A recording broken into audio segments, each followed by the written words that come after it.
Maricopa City Council regular meeting to order on Tuesday, December 18th, 2012. I'd like to go ahead and start with an invocation from Rusty Akers from Community of Hope, after which I will lead us in the Pledge of Allegiance, and I would ask at that point if we would stand for a moment of silence for those in the Newtown, Connecticut shooting. Thank you. Let's pray. Creator of the universe, we just want to thank you for all that we have, God. We thank you for this Christmas season, God, and we do send our prayers and our thoughts to the families at Sandy Hook, God. We just ask that you would watch over them with grace and peace. Amen. Amen. I pledge allegiance to the flag of the United States of America and to the republic for which it stands, one nation, under God, indivisible, with liberty and justice for all. If you'd remain standing.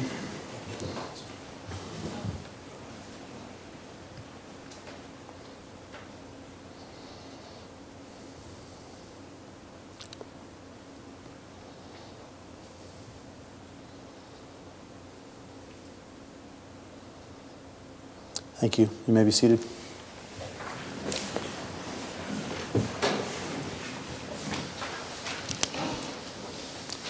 Thank you, Rusty. Appreciate it. Move on to the roll call, please. Councilmember Brown? Here. Councilmember Chapados? Here. Councilwoman Gussie? Here. Councilmember Kimball? Here. Councilmember Potter? Present. Vice Mayor Farrell? Here. Mayor Price? Here. Mr. Mayor, we have a quorum. Great. Thank you very much for being here this evening. Moving on to item 3, proclamations, acknowledgements, and awards. We have a few distinguished guests in the audience tonight. We have former mayor and current supervisor Anthony Smith. We appreciate you being here tonight. We also have Florence Mayor Tom Rankin. Tom, thank you for being here. As well as we have a few others from ADOT, Charlotte Glenn Davies, is that correct? Make sure I get the name right there. Also from CAG we have Mark Griffin. Mark's in the back over there. We have City of Casa Grande City Manager Jim Thompson. Jim, thank you. And then also from MAG, Eric Anderson. So thank you very much for being here this evening. We have a lot to discuss on our agenda tonight. Seeing no other current acknowledgements awards, we'll move right into the report from the mayor.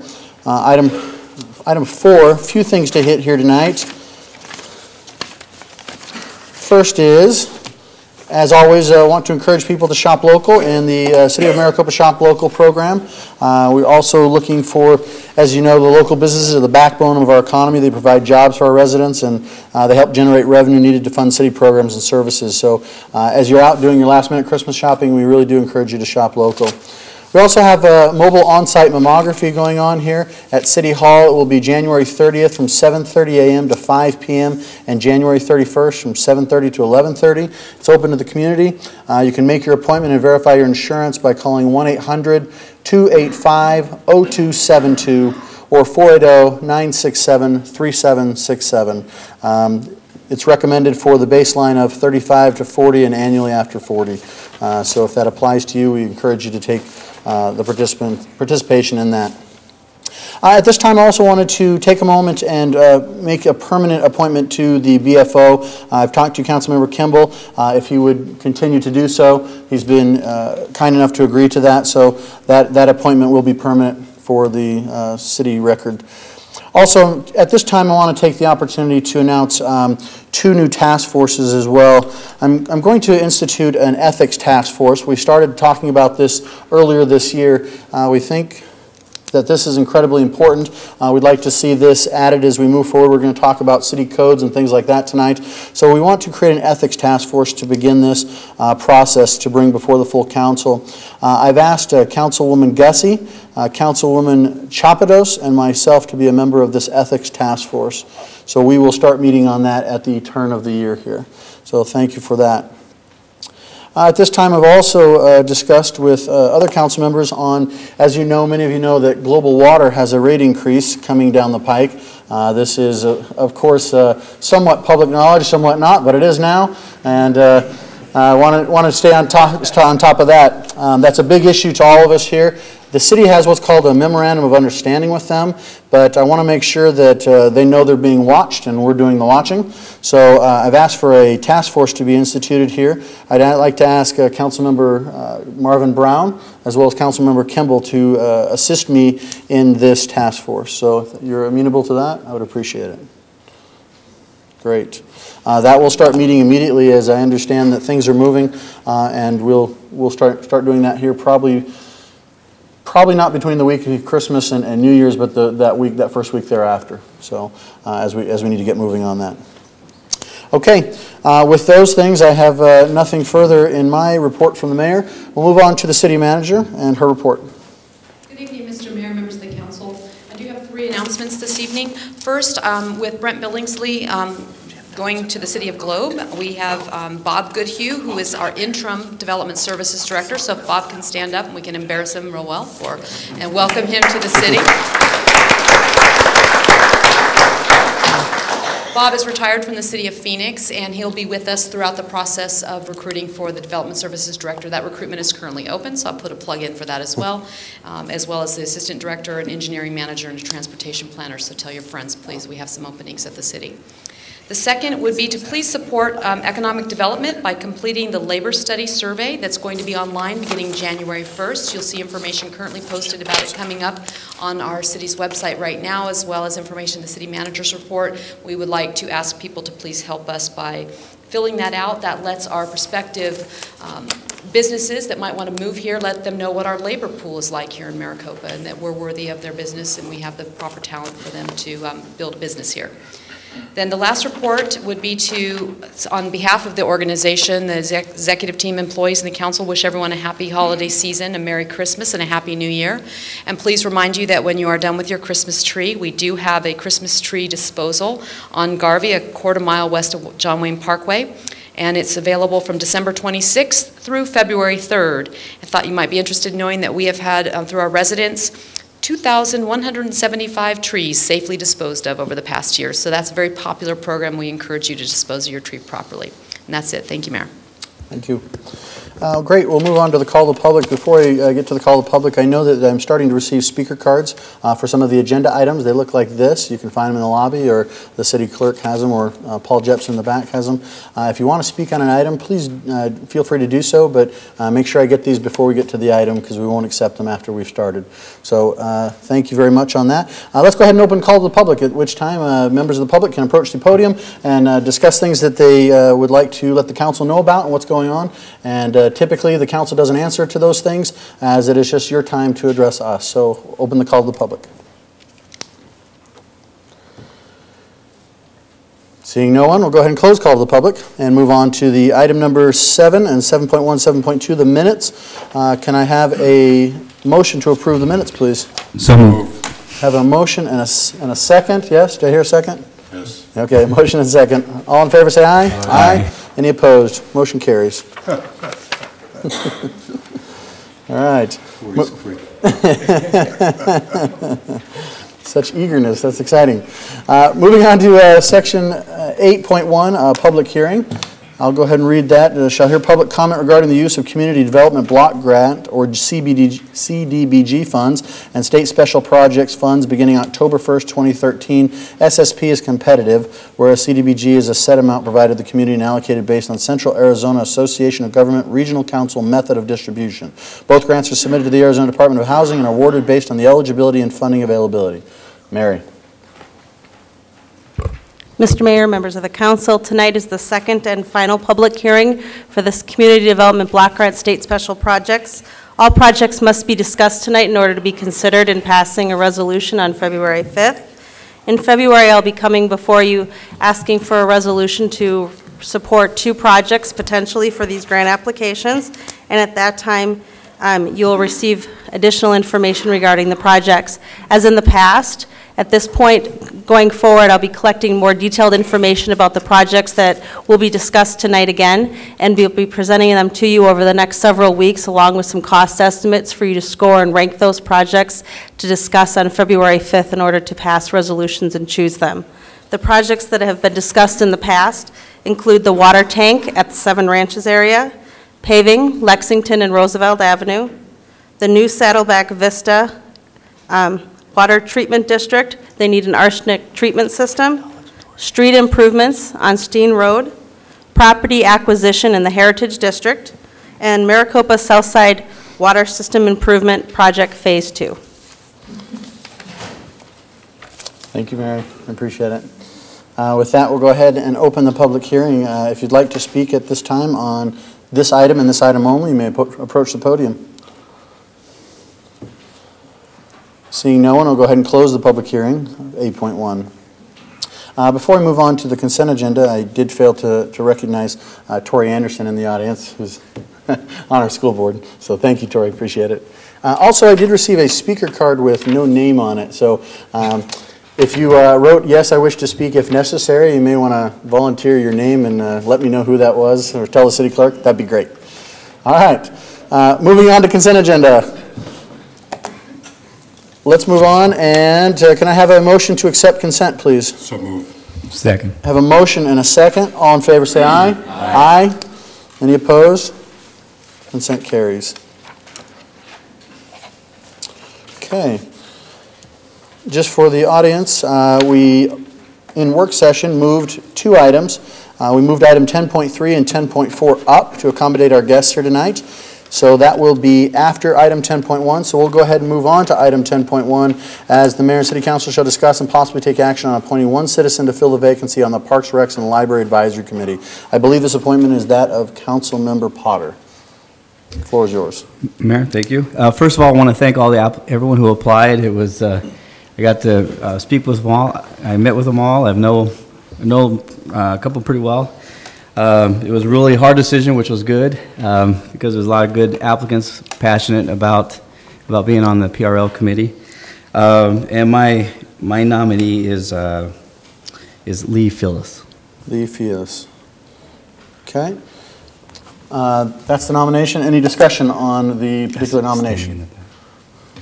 And is Lee here tonight? Lee's in the back, right there. Thank you, Lee. Any discussion? Seeing none, can I have a motion to approve? Have a motion, can I have a second? Second. Motion and a second. All in favor say aye. Aye. Aye. Any opposed? Motion carries. Thank you, Lee. Appreciate it. Thank you, Councilman Potter. Moving on to item 10.3, a resolution of the mayor and city council, City of Maricopa, Arizona, seeking admittance and participation as a full member of the Maricopa Association of Governments Metropolitan Planning Organization. And just for reference, the item 10.4 is for that same thing towards the Sun Corridor. We'll discuss these in order. Please. Mr. Mayor, members of council, just a little bit of a recap. On December 4th, council heard work session presentations from both representatives of the potential new Sun Corridor MPO and representatives of MAG, just discussing the various organizations. From that, council gave direction to bring back two resolutions. One would show council support for being considered membership in the Maricopa Association of Governments, and the second one, which is 10.4, would be membership, showing support for membership in the potential new Sun Corridor MPO. So at this point, we are discussing, and council may possibly take action on 10.3, which is a resolution showing support for membership in the Maricopa Association of Governments. And so I turn it back to council. Okay. With that, before we move on to the discussion, council, I would like to move on to the speaker cards. I have four of them for 10.3. We'll go ahead and go in order. The first one I have is Tom Rankin, Mayor Rankin. The next is Supervisor Smith. The following is Glenn Chern. And after that, we have Jim Thornton. So we'll go in that order. Please, Mayor Rankin. Thank you, Mayor. Members of council, thank you for allowing me the opportunity to speak. Let me get rid of this first. I've got a little cough. I'm here tonight I'm wearing two hats tonight. One is the Mayor of Florence. The other one is the elected head of CAG. We have the opportunity here in Pinal County to do something that hadn't been done here before, and that's start an MPO. And believe me, when I first heard about it, I was kind of holding back and waiting to see what was going on. And I did a lot of soul searching, did a lot of work. Two areas in Pinal County, as far as I'm concerned, really need to be addressed in transportation studies. You're one of them. You're number one. The second one is the Santan Valley area. Where the wiping around or the swiping around from Maricopa to Casa Grande, Eloy, Coolidge, Florence, and the Santan Valley area in Pinal County, it's going to be good. and this is the way we need to go. We need to stay together as a group in Pinal County. MAG's got a lot of things that they can give you and promise you, but you're going to be one of very many up there. We're here in the MPO down here, you're going to be one of 6. And one of 6 of groups that recognize the needs of other communities in our area, in our county. And I'm asking you tonight to really, search your souls. We need to keep it in Pinal County. We can do what's good for Pinal County. We're right between MAG and PAG, with CAG, which is Pima, and we're in the Sun Corridor. We're right in the middle. We need to control our own destiny. We don't need other people telling us what needs to be done. Being on the ground floor of a new project like this is I think, is going to be very interesting to the whole county. Other portions of the county can't come in with us this time, but we have ideas and look eventually bringing the whole county into the MPO. But right now, we're not going to be able to do that. We need to stay together. We need to work together to accomplish what needs to get done. And by us staying together in Pinal County, we can do that. When we start splitting off, and one goes here and one goes there, it doesn't work for the county. And it may work for you a little bit. I'm not going to say it won't. But in the long run of Pinal County, when we take a look at Pinal County, becoming a member of the Sun Corridor MPO will be a lot more beneficial to us all if you stay with us. Other than that, I don't have any more unless anybody's got any questions for me. Because I can talk a long time if you want me to. I can attest to that. No, I'm just kidding, Mayor. Mayor, again, thank you very much. I really appreciate it. And I would hope that you'd take in consideration what I've said. Let's all stick together in Pinal County. Thank you. Thank you, Mayor. Appreciate it. Any questions for him? Supervisor Smith.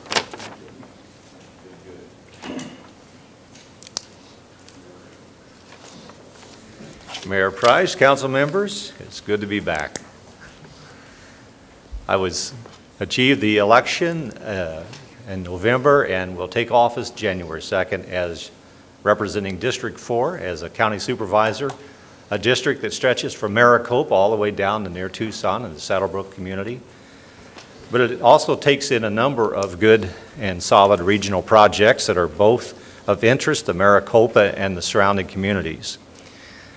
But in regards to item 10.3, as my time as mayor, had a lot of associations and admiration for the Maricopa Association of Governments and their projects. All of us have probably traveled 101 to 202 and a number of other projects and projects that they're contemplating. They've done a very good job. But I believe the long-term vision is for us to stay or to be a part of the new MPO, the Sun Corridor. When I look at the map of this new metropolitan planning area, which would be the Sun Corridor, I see not only projects that are going to be very important for Maricopa, such as perhaps the widening of 347, grade separation projects, East-West Corridor project. I've been working with Casa Grande, Pinal County, and Maricopa to find a quicker way and a better, more effective way to get over to I-10 and connect with our city that is our neighbor to the east.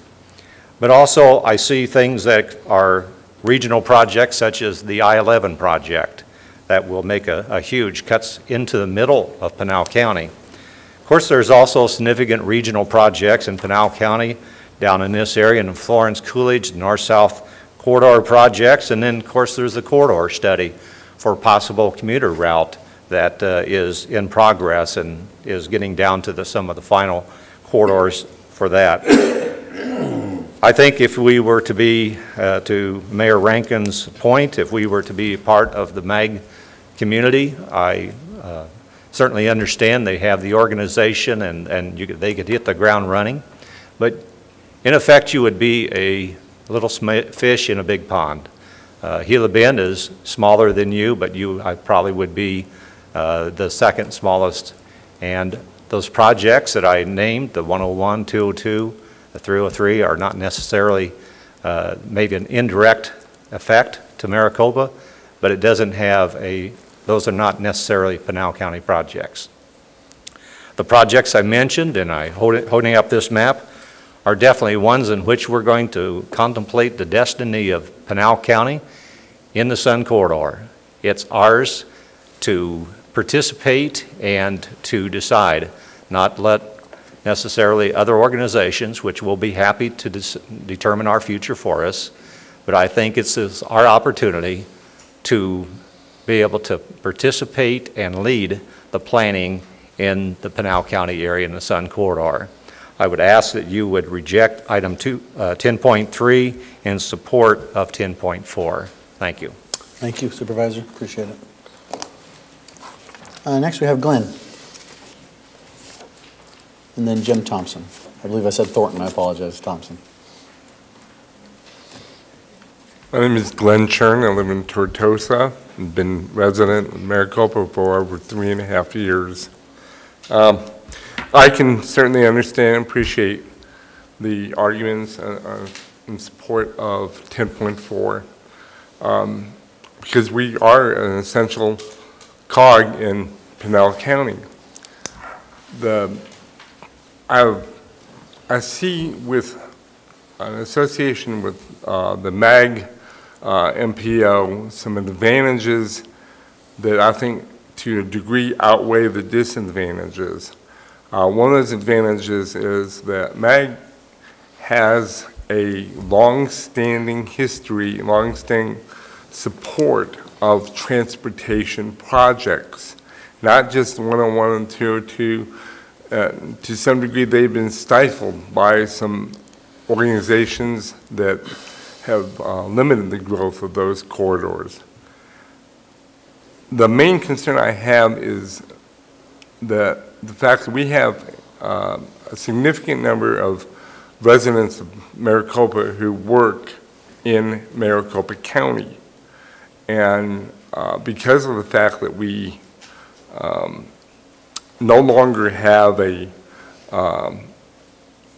shuttle bus system and are having to rely on van pools or individual car pools, it's just put a great deal more traffic on the road. And what I see with the Sun Corridor is that, and I know that there are projects that have been in discussion and to a degree of planning, but I think that Maricopa Association of Governments is better suited with the experience that they have to develop a program that will benefit Maricopa, especially the discussion of the commuter rail from Tucson to Phoenix.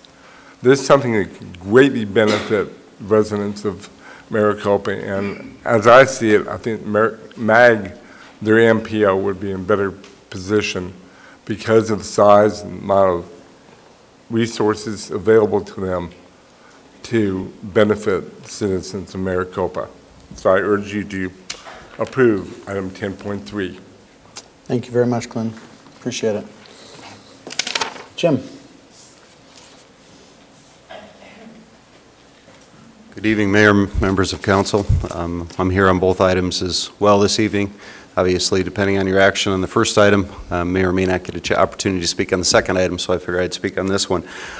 Just short presentation. I believe that Mayor Rankin and our future supervisor, past Mayor of Maricopa, Smith, has spoke well regarding the issues that are before you this evening and some of the potential benefits associated with Casa Grande's MPO. Casa Grande was put in a precarious position. We hit the 50,000 threshold for an urbanized area. I believe Mr. Bitter was before you previously, shared all that information. I'm not going to rehash that. But it put us in a scenario where we had to move forward and form a municipal property organization. Back in late July, the council instructed staff to go out and set up meetings with all of your communities and start to engage in those discussions. We did it at a staff level. We progressed now to formal meetings. You're the first of all the cities that are considering the item. We've also met with your community to the south, the Ak-Chin community. We have a meeting scheduled with the Gila community to the north, and we will be meeting with them, discussing those potential opportunities for them. At this time, myself and my staff are here to answer any questions you may have. We're not going to suggest a position. It's not our place to do that within your meeting this evening. However, we were directed to make sure that we went forward, shared all the information we have. Somewhat at a disadvantage when we make presentations to the MPO that's been formed in MAG, because we're not an MPO yet. We don't have a board, we don't have direction, we don't have abilities to make decisions. We are the agency that has to form it. We chose, at this point in time, we'll be making a recommendation to our mayor and council at the time of forming it to put in the bylaws that each of the communities that participate will have an equal vote. That won't be something that, there's different models out there. Yuma has a different model than in the northern portion of the state, up around Prescott and Prescott Valley, and it's different than MAG's. We'll be following MAG's bylaws on the voting portion of it. There is a weighted average in there. If a majority of the members believe that they could move to a weighted average, that will be in our bylaws as well, and that's what council gets to approve at our level. Then, after that formation, then it becomes its own MPO, and then the board of directors would be situated based on each of the membership. So we're kind of at a disadvantage. We don't know which communities are going to participate yet, so we really can't say which boards. We've had a lot of questions from other communities that may have funding in the CAG formula already for 2016, 2017. They stipulated, well, we'd like to make sure those projects are done under the new MPO, and once again, we can't take a position on that because we won't be the board making that decision. We'll only be one member of that board. Fortunately for us, we were the first to hit that 50,000. I remember years ago having a discussion with your, at that time, city manager and mayor and a few members of the council. We had discussions regarding potentially forming an MPO between the two cities, joining together into an urbanized effort to move forward. We were having discussions at the CAG level as well regarding transportation. We've seen a lot of similarities between our two communities and the growth pattern that we were experiencing at that time. That was at the front end of the growth boom, not at the tail end. We never moved forward with that. We felt that probably at the next census, one of us would hit that 50,000 number. In this case, we did, and so that's why we are where we are today. So once again, we're here to answer any questions that you may have on either of the items and assist you in hopefully providing any information that you might need to make an informed decision. Thank you. Thank you very much. Great. Those are the speakers as they have on the agenda items. So with that, unless Paul, you have anything to say at this moment, I guess we'll turn it over for discussion to the council.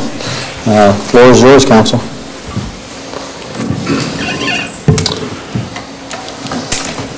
Not everyone's speaking. Councilman Jesse. I received many emails and messages from individuals who didn't speak tonight, but they are here present today. Their concerns are that we need to do what's best for the citizens of Maricopa, and they see that we should be good neighbors, work with Pinal County, but their concern is for them. Personally, there is a large amount of people in the city of Maricopa that are traveling to Maricopa County on a daily basis, and they see this as an opportunity to bring transportation back. So unless anyone on this council sees otherwise, that's where I'm going for. Okay. Councilman Brown. Mr. Mayor, colleagues, 4 years ago, I voted for the support an organization called Curative, which was created for the purpose of promulgating attractive businesses to Pinal County. Now, unfortunately, we never got many nibbles from that organization, but it was because it represented Pinal County. The city of Maricopa is in Pinal County. I see no real gain in being a very small fish, a minnow with MAG. Our importance would be very trivial, very insignificant. However, if we became a member of the Sun Corridor, we would have a major player, along with Casa Grande. Those other cities will eventually join us. It makes absolutely no sense to pretend that we belong with MAG. I support the Sun Corridor, and I will vote against MAG. Mr. President, I actually have a question for a MAG representative. Okay.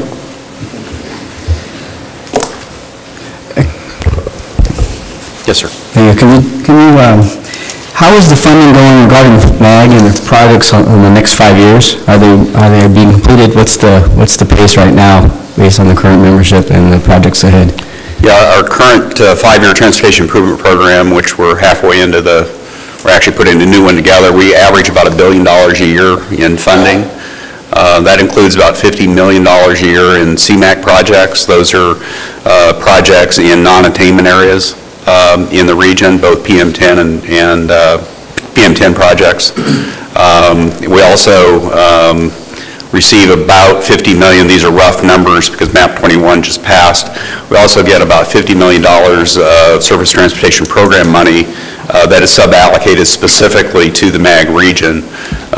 Because we're above 200,000, we're classified as transportation management areas. When you're a transportation management area, you actually have sub-allocations of specific amounts for federal transportation funding too. In terms of the administration side, we also get a off-the-top share of our half-cent sales tax that basically funds our operations, planning administration. That's about $5 million a year too. So we have a variety of funding sources. Did that answer your question? Are the projects that are in place that are in the plan, is funding available for it? Are going to be able to be funded what's already there for the 5-year plan?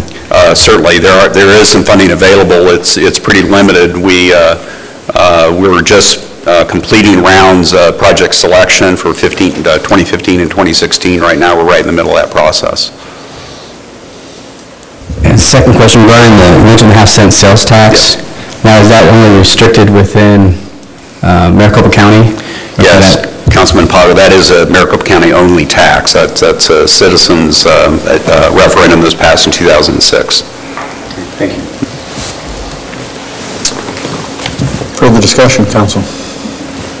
Thoughts? Councilman Chapados.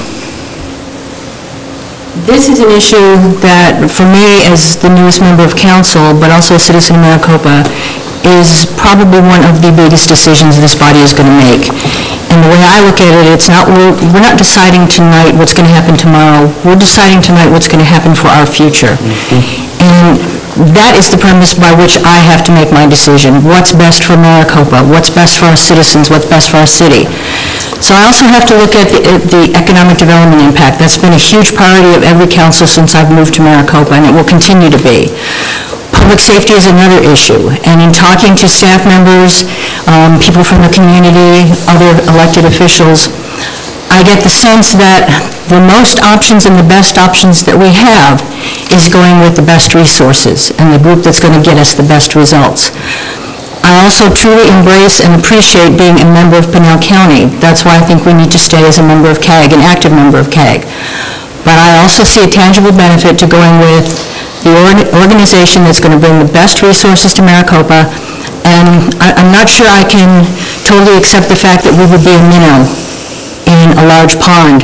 The role that we take at the table is up to us. If we want to come in as a shark, we come in as a shark.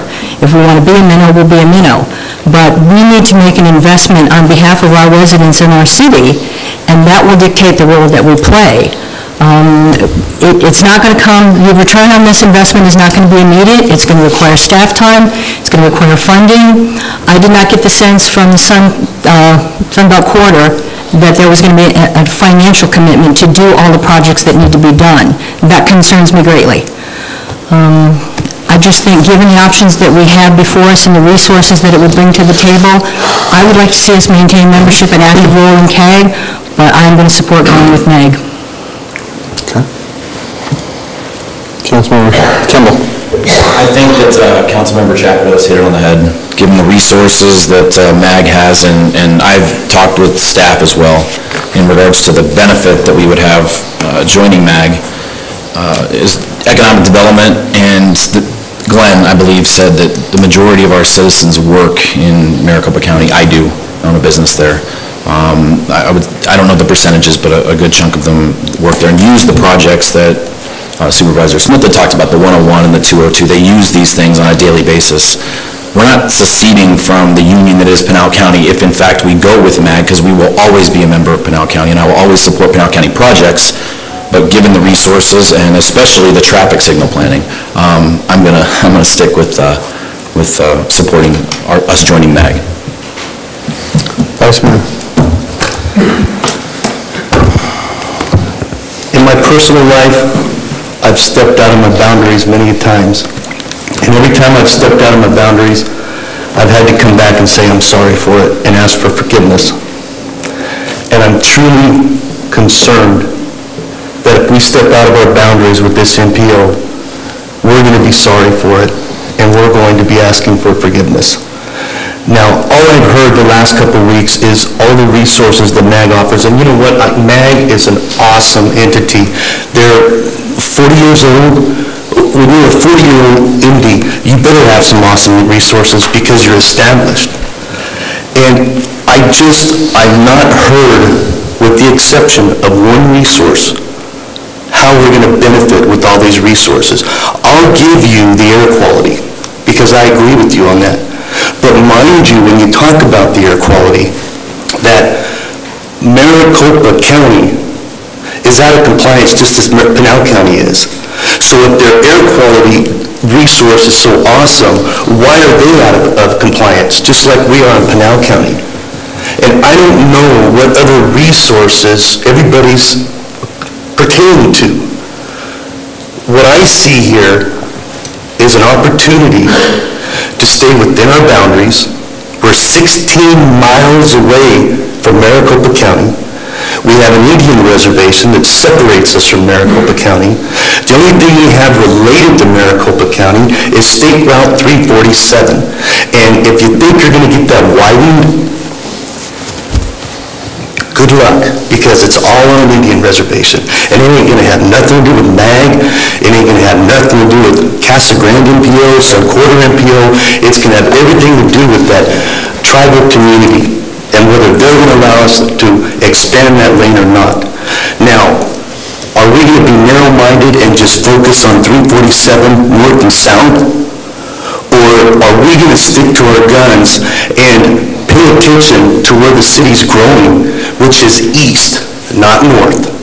We will soon become butt up to our neighbors, our sister city, Casa Grande, which is why we've already invested hundreds of thousands of dollars on the east-west corridor. We've already invested money on the widening of the Maricopa-Casa Grande Highway. We've got to have other accessibility into the valley with the exception of 347. We've got to get accessibility north-south on the east side of our city. Well, guess what? Casa Grande needs it on the west side of their city as well, which is just more reason to stay within your boundaries, stay with your partners, work together. And NPO, guys, is 100% about transportation only. And we can't, I don't understand your logic on going with MAG when all we have to do with MAG is 347. MAG isn't going to help us with the east-west corridor, with the MPO with Sun Corridor. MAG isn't going to help us try to figure out a north-south corridor on the east side of our city. MAG isn't going to help us to continue to widen that Maricopa-Casa Grande Highway. Within MAG, there are 30 other MPOs. And Councilwoman Chapados, I appreciate your comment, but we can go and we can act like the biggest shark we want, but the fact of the matter, we're going to get at that table, we're going to be a minnow, and that's all there is to it. I don't understand why we can't just stay within our boundaries, partner with our sister cities, our cousin cities, stay within Pinal County, and let's control our own destiny and go with what's going to the east of us. If we bordered Maricopa County like Queen Creek and Apache Junction does, I would totally understand it and I would get it. But we don't border them. As I said, we're 16 miles away. We have absolutely no business with doing business with people in the Maricopa County area. And I ask this council to please, I beg this council to please stay within our boundaries and let's not get too big for our britches and continue to control our own destiny. Thanks. Thank you. Vice Mayor. And I agree with Councilman Paul. I agree with Vice Mayor. I have a hard time believing that an organization as established as MAG, with as many members as they have, will change direction for us, the city of Pinal County, that doesn't even border or go inside county boundaries of Maricopa County. I think with the Casa Grande Sun Corridor MPO, that we have an opportunity, again, as a city, to control our own destiny, to have a bigger say in how the direction of an organization goes, and to be a big player, as Councilmember Brown said, in all that. So I think it's, yeah, there may be resources, but I doubt how much of those resources we can actually tap into. So again, I think as far as Pinal County is concerned, I think we have, it may not look like it right now, but I think overall, going long-term, the value is staying with the Sun Corridor MPO. And again, we can control our destiny, be at the table when it starts from the get-go, and go from there. So I support the Sun Corridor MPO. Okay. Councilman. My biggest concern is still transportation. You just mentioned the biggest issue here is transportation. I honestly believe that the Sun Corridor is going to have no concern about the 40, I don't know how many thousands of residents that are going every day to Maricopa County. They are going to care less about that route. I know I'm not focusing on the 347, but let's face it, that's where most of our residents are going on a daily basis. They're not going to Casa Grande. They're not going into Pinal County, unfortunately, and as much as I love being part of Pinal County, I still honestly believe we owe to the citizens of Maricopa that are traveling every day down that 347 to make sure we bring them some type of transportation. And the Sun Corridor is not going to do it for us. I do believe that MAG is. What happens in 5 years when this city's filled up to the east side, and we've got rooftops all the way to Tortosa, and we've got 120,000 people in our city, and we're going to be stuck on 347. It's going to be a parking lot, and we are going to be a part of MAG MPO, trying to figure out another north-south corridor to the east side of our city. Is MAG going to step in and help us when we could have had our sister city, Casa Grande, because they're needing that north-south corridor too? Julia, Councilwoman Gussie, it's not just about 347 and heading north into Maricopa County. That's what we're stuck with today, and I agree with you. That's the majority of our residents today are traveling down that road. We can't be narrow-minded and just think of today.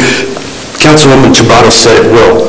We got to think about 30 years from now, 50 years from now. We've got to have that big vision. And that big vision is staying on course with our destiny with the east-west corridor. And all the things I just mentioned, we've got to stay on that course and stay focused within our county and our partners to get these transportation issues solved. Councilman Brown. I would think, in addition to what I've said and what the Vice Mayor said, that my colleague, Councilman Palmer, has said, that we would, at some point, when we go to these council meetings and these legislative conferences, and they ask you where you're from, you say Maricopa, and they ask, well, how's Sheriff Apaya doing?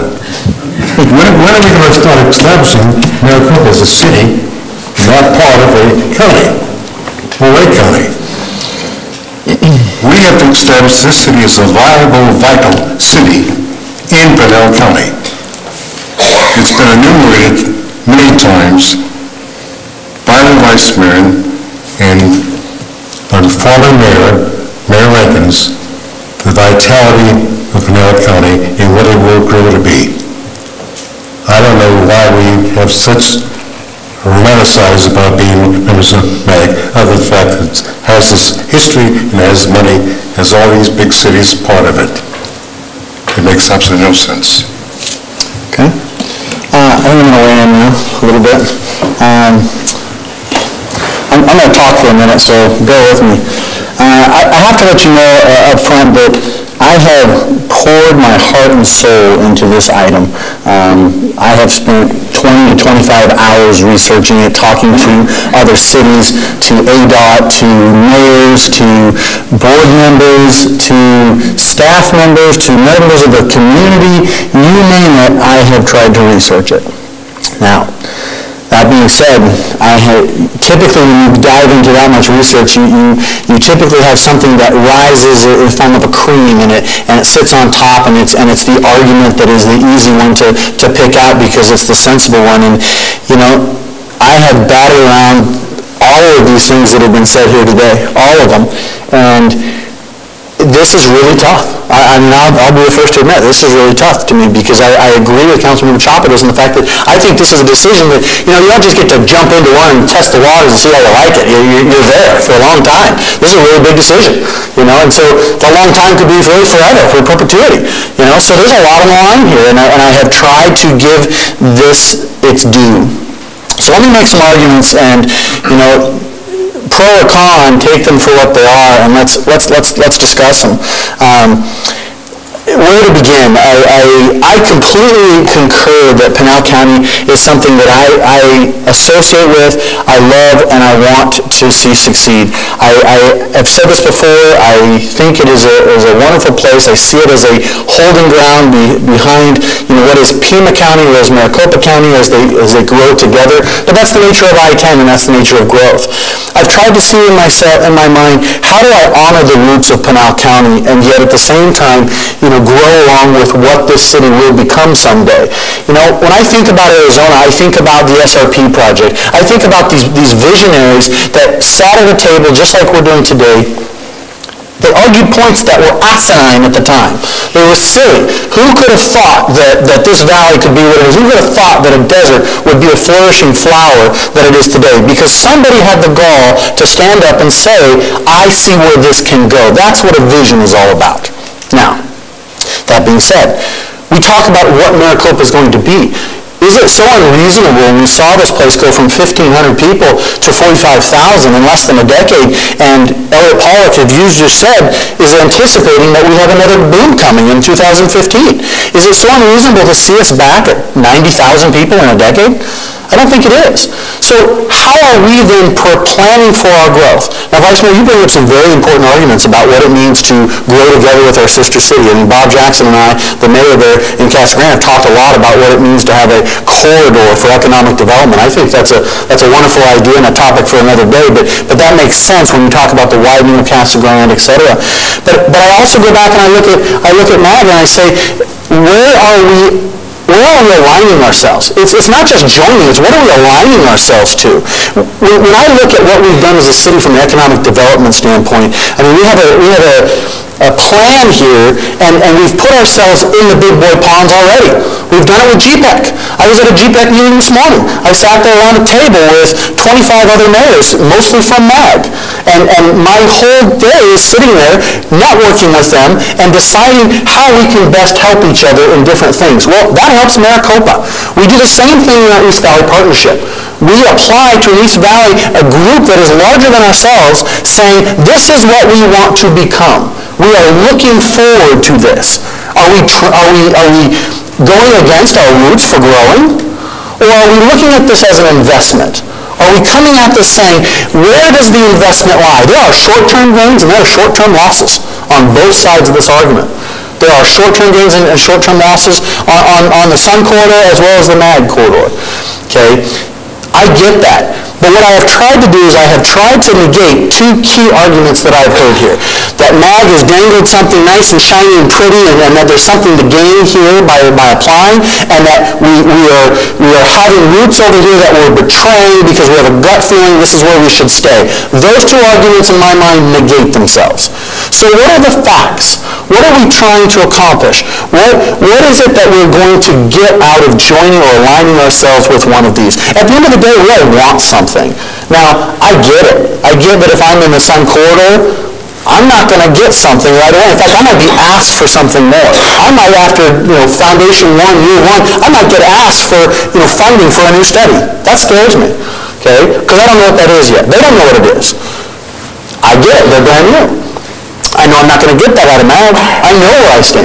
Okay, so pro or con, take it or leave it. That's one of the ideas to talk about. Okay, let's talk about moving forward. I mean, I got on one of the feedbacks I got from someone was, what is the potential to get into that community, into that big pond, and to be a player?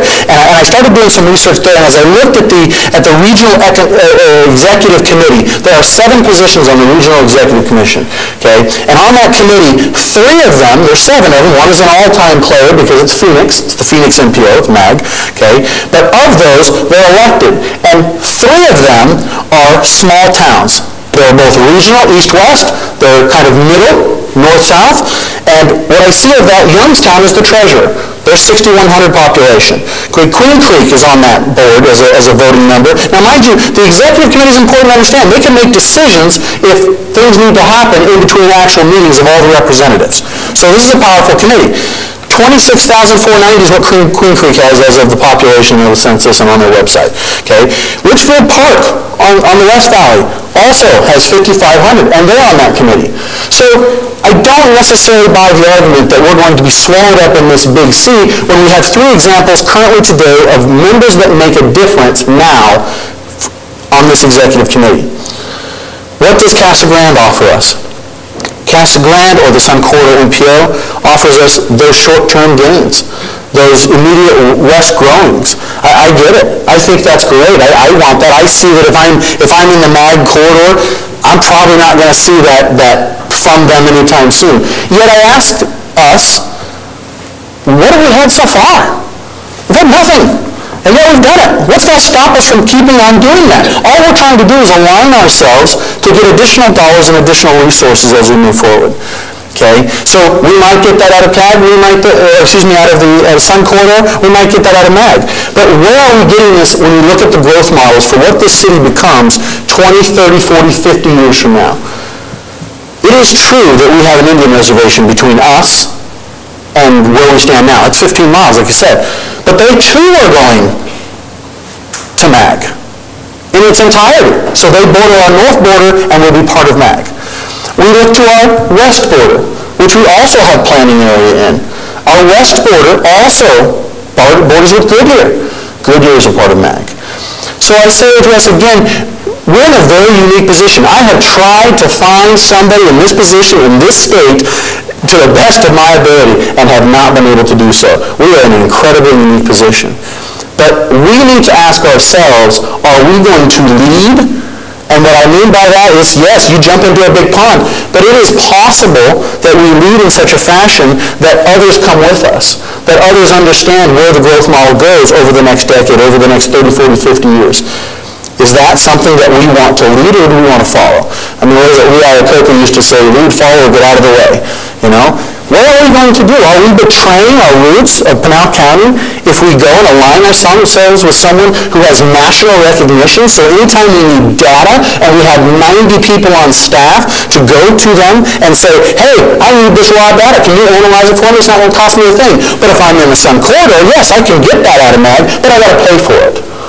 Is that what we want? I don't know what it is. I'm not sure it's what we can afford right now at this point. So again, I bring up a lot of topics, I bring up a lot of areas, but my point is that there are a lot of things to think about here, and I have busted my hump trying to figure this out. And I'm definitely one way or the other. But I guess we'll have to move down that path as we further this discussion, so I'll be quiet now. Council.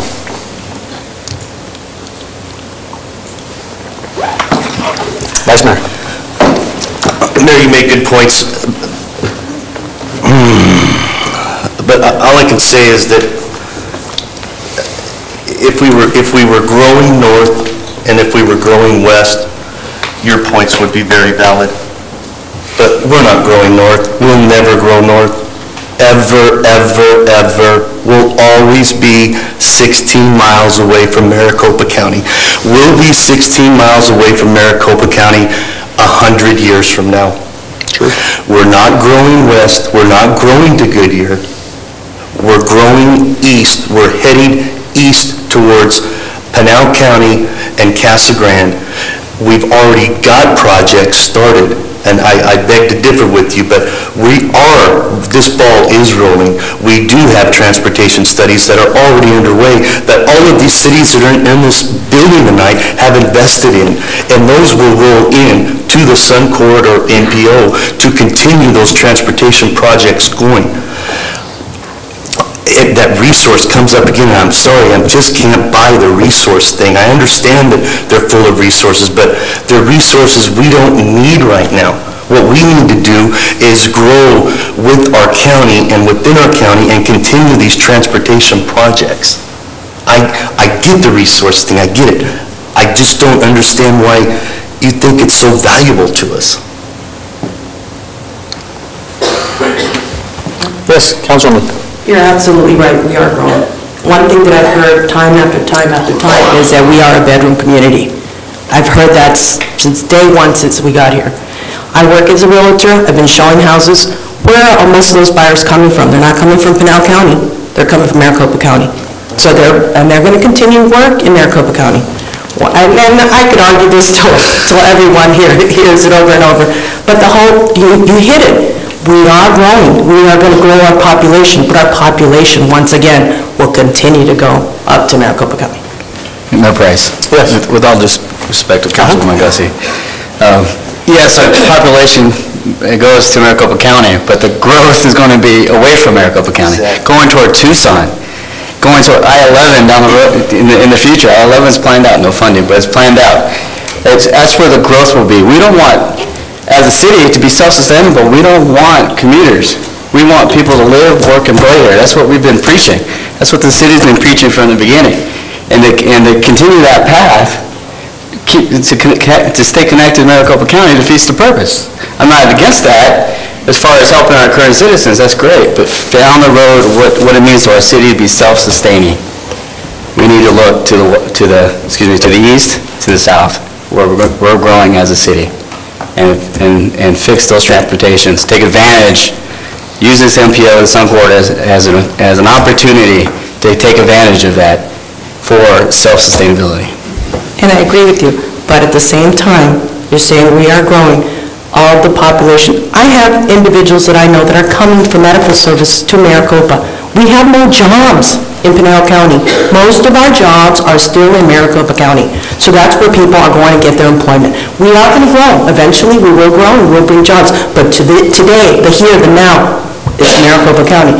And we want as many people from Maricopa County to come into Maricopa, buy homes and shop and go to doctor services, whatever facilities we have that people from Maricopa County would want to use, and we're perfectly located for that. But at the same time, I still do truly believe that all those residents that we're going to fill those homes with, they're still going to be working in Maricopa County. Yes, sir.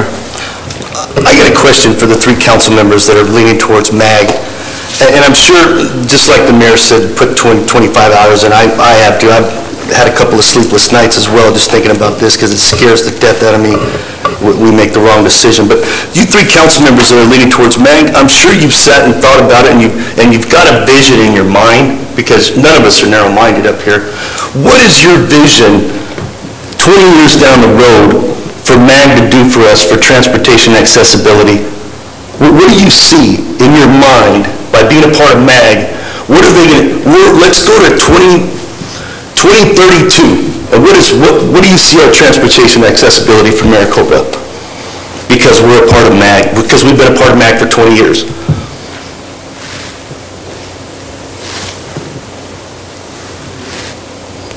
Anyone? I'll go. Go for it. Councilman. Mayor Schmidt had mentioned the commuter route. There is no commuter route going right now. I'm telling you, I'm going to say this till I'm blue. There is no commuter route going from Maricopa to Casa Grande that's I'm not saying it's non-existent, it's just not as large. And once again, you're right, we might get something from MAG, the here, the now. The here, the now, we need it. We need it in order for us to sell those 30,000 rooftops that we envision in the next 25 years. We need MAG. That's my. Can I answer that question, Vice Mayor, or attempt it? Sure. What I see is that, we talk about the I-11. We know the I-11 grade got funded in this transportation bill on the federal, on the Hill, but it was only a portion of it. We're talking 20, 30, 40, 50 years out, perhaps. We all want it to get done. You said, Mike Ingram gets involved, maybe it's 10. That'd be great. But the reality is that, let's look at the focus here.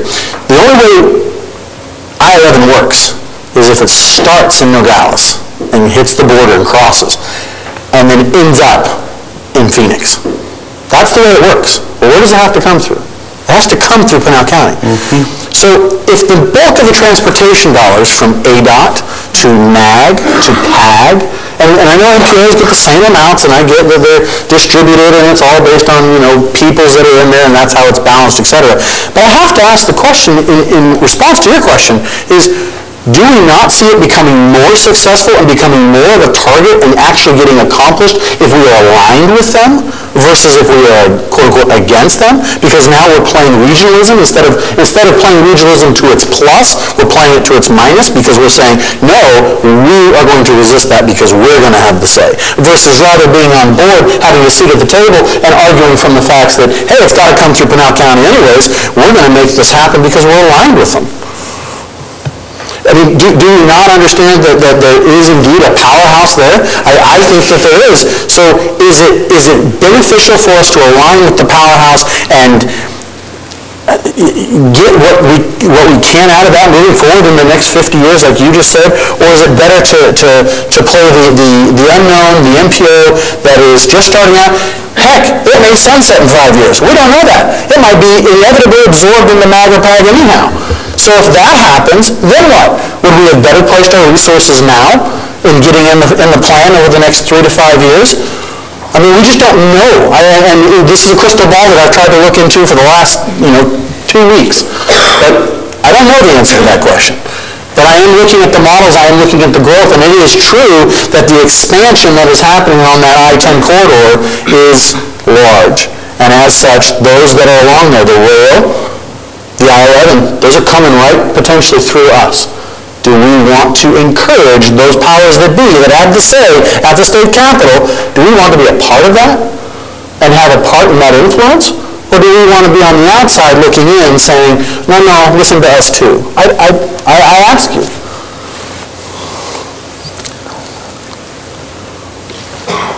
Councilwoman. Vice Mayor, you raise a good question in my mind, and I'm not sure I have an answer for you. Because prior to moving to Maricopa, if somebody said, you really need to look at their houses, my first question then was, where's Maricopa? But I've seen, since I moved here in 2006, the effort, the dollars, the compassion, the drive, the motivation, and the results that we've put into promoting this city as a city. We're on the path to be a big city. I think this is one of the first critical steps in fulfilling that vision. If we're going to be a big city, we have to act like a big city. We have to align ourselves with a big city while still maintaining our connections to Pinal County, and I think we can do that through CAG. So I can't tell you what transportation is going to be like in 2032. I can't tell you what it's going to be like in 2022. But I can tell you that if we're on the path to bring jobs here and increase rooftops and get rid of vacant lots and have businesses here and sustainability here, transportation is a key part of that. But all the roads in the world aren't going to do anything if once you get to your destination, there's nothing there. I don't understand. There's nothing there. If we don't also look at terms of, we've got a huge air quality issue. Okay, we've got some challenges with the grade separation issue. We're in the middle of discussions about floodplain and economic development. That all impacts it. If we don't start looking at everything in the big picture and start focusing on one narrow aspect of things because of emotional ties or our history, I'm not trying to say that that's not important. It's critically important. But I also think as a city, we need to look outside the box. And I think by joining MAG, we're going to get a whole lot of benefit that maybe none of us right now realize or can see coming. But part of what we get is going to be what we want to invest and what that return is going to be. I agree with you 100%. However, I disagree with you when you think that we're being narrow-minded, sticking with our county, and being broad-minded, sticking with MAG. I see it as narrow-minded with MAG. And I said it once and I said it before, we've got one thing in common with MAG, and it's 347. Period. There's nothing else in common with Maricopa County besides the citizens coming down here. And Councilwoman Gussie, yes, the citizens, majority of them are from Maricopa County. That was their choice. It was their choice to move to Pinal County. We can't change our plan and our vision because the majority of our residents are from Maricopa County. We've got to stick with the vision. So I asked the question, and you MAG guys, So the answers I got are resources, 347, and the possibility of I-11 coming 30, 40, or 50 years from now. Those are the advantages we have with going to MAG. And we're going to say, forget about the east-west corridor with Maricopa-Casa Grande, the widening of Maricopa-Casa Grande Highway, venturing into that north-south corridor, the east side of our city, partnering with our sister city, Casa Grande, to create that. All of that isn't a big deal to you. That's not, you don't think that's expanding ourselves and having that vision for that transportation corridor within the county? I asked the question to you because I was hoping maybe one of you were going to say, well, we're going to get MAG to come and work with us and help us get another north-south corridor on the east side of the city. We're going to work with MAG and help them and have them help us on the west side of the city. I didn't hear any of those answers. All I hear is resources. That's all I ever hear. Who's to say that that can happen? Who's to say that MAG will work with us to get another entrance on the east side? Who's to say that that's not going to happen? I would rather put my money within the county than going outside of a county that's 16 miles away, hoping that they're going to change their vision and work with Maricopa and Pinal County. And I would put the same exact bet on Casa Grande, or the Sun Corridor helping us get our residents into a sustainable transit system to get us into Maricopa County. Let's go to Councilwoman Chapman. Vice Mayor, if I could then, can I turn the tables and ask you, as a supporter of the Sun Corridor, what is your vision for what they're going to do for us transportation-wise? I just told you 10 times. East-west corridor, grade separation, widening of Maricopa-Casa Grande Highway, which we've already invested hundreds of thousands of dollars in all three of them. I see a vision of working with our sister city, Casa Grande, to create another north-south corridor on the east side of our city, because that's where our city's growing. We're moving east towards Casa Grande. They're growing west. We're going to have a problem. We're going to have to start working together to create that another north-south corridor in and out of Maricopa County. It's the Sun Corridor NPO that is going to bring all of those corridors together and work as a partnership, because it involves everybody that's within our boundaries. That's my vision. I see a vision. I see like MAG did 30 years ago, or 60 years ago when they started planning the 101. 40 years ago when they started planning the 202. All that's come to fruition. It didn't happen overnight. The naked eye thought it did, but it didn't. The 101 was planned in the 60s, wasn't it? When was it planned? 1984. So I guess maybe it didn't help me understand why you don't see MAG doing that for us. Because they're not in our county. But there's several entities in Pinal County existing already that have been members of MAG. Two. Queen Creek and Apache Junction, and they border Maricopa County. Part of their municipality is within Maricopa County. That's why they participate. It's part of their plan. We're 16 miles away. We're not part of Maricopa County's plan. And I just don't think that they're going to change their vision for Maricopa in Pinal County. I think they're going to stay on track. They're going to keep control of their destiny, and they're going to keep moving forward. And yeah, they got small towns, the Youngstown and the Goodyear, and I appreciate the Queen. I appreciate that. But they're in Maricopa County. That's where they belong. They need to be a part of MAG.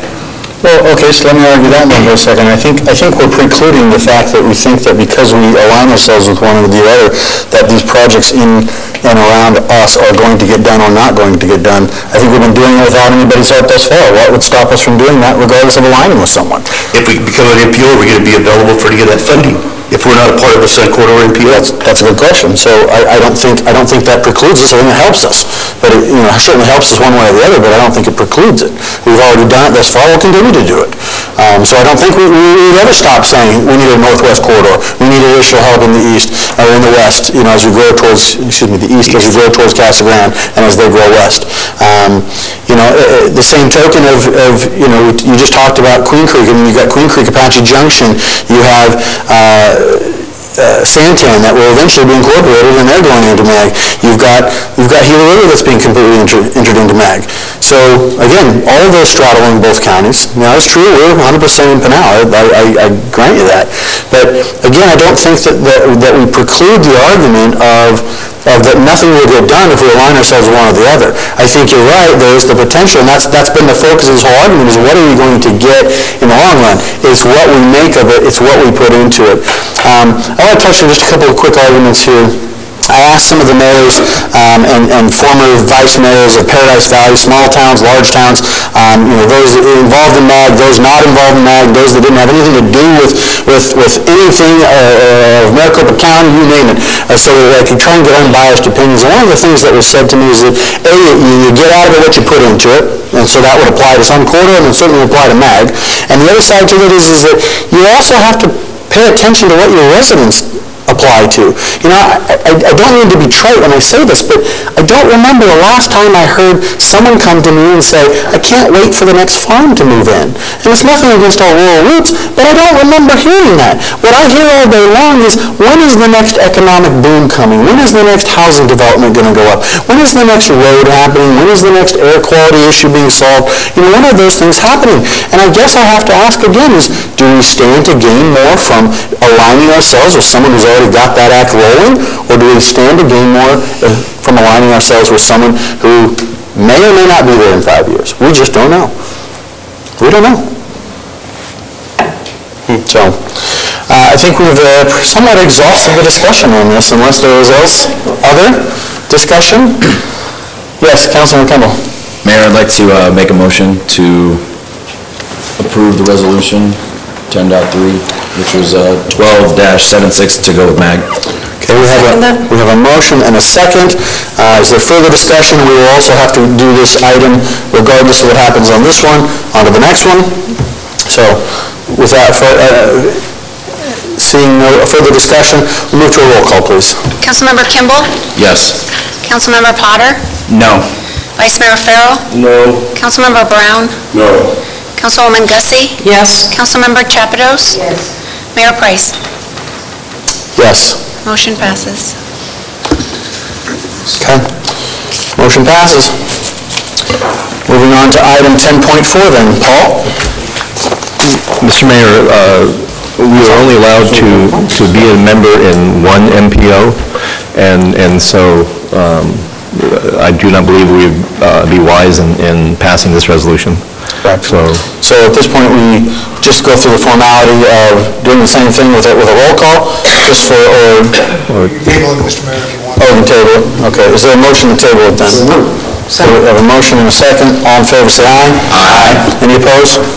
The tabling. Okay. With that, move on to the item that we skipped, which is item 10.2.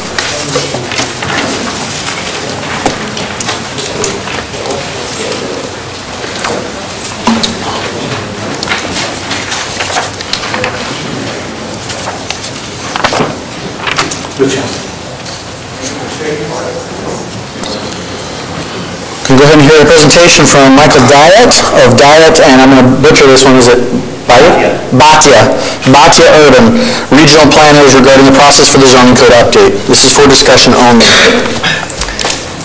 Thank you very much. Good evening, Mayor and council members. Staff is extremely pleased to bring this item before you this evening.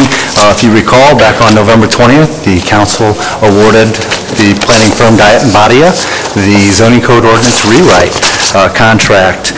This week marks the kickoff for that planning process and beginning. That said, we're going to have several meetings throughout the next 9 months with Diet and Badia and their team, which includes a law firm, Mariscal Weeks, from the Valley, as well as a PR firm, Kyle Moyer and Associates. That said, the purpose of this initial visit is just to really gain orientation of the community, initial interviews with staff, and then really kick off an orientation with the council as well and begin the dialogue and open discussion of what to expect and things to come. So that said, without further ado, I'd like to introduce Mr. Michael Diet. Diet, the principal of Diet and Badia. He comes with 40 years of professional experience in national and international planning and policy, as well as he's a fellow of the American Institute of Certified Planners. So please welcome Mr. Diet. Thank you. Thank you. Mayor, members of council, members of the community, it's an honor for me to be with you today, and I've already made a mistake here. So I want to sort of share with you some of the ideas about our approach. I'm really here to listen, so I'll be just going quickly through some context, and we have some discussion questions at the end. Zoning is all about carrying out a general plan that you put in place right after incorporation, and you at that same time brought over the county code, and now is the time to do away with the county code and replace it with some new zoning that is all about being a good neighbor, how a land use fits into a community and how buildings relate to each other. To achieve that vision that you were talking about tonight, that you've laid out in the general plan, and also have that economic development and sustainability in place. And I think that zoning should perform. My son likes to call me a zoner because I really do think it can be positive, it can be design friendly, it can be cut from whole cloth, it can do what you want in the Heritage District and your neighborhoods, and it has to be economically realistic. So we're not just bringing in ideas from elsewhere, but we want to fine-tune this in dialogue with the community, with you and with stakeholders and property developers.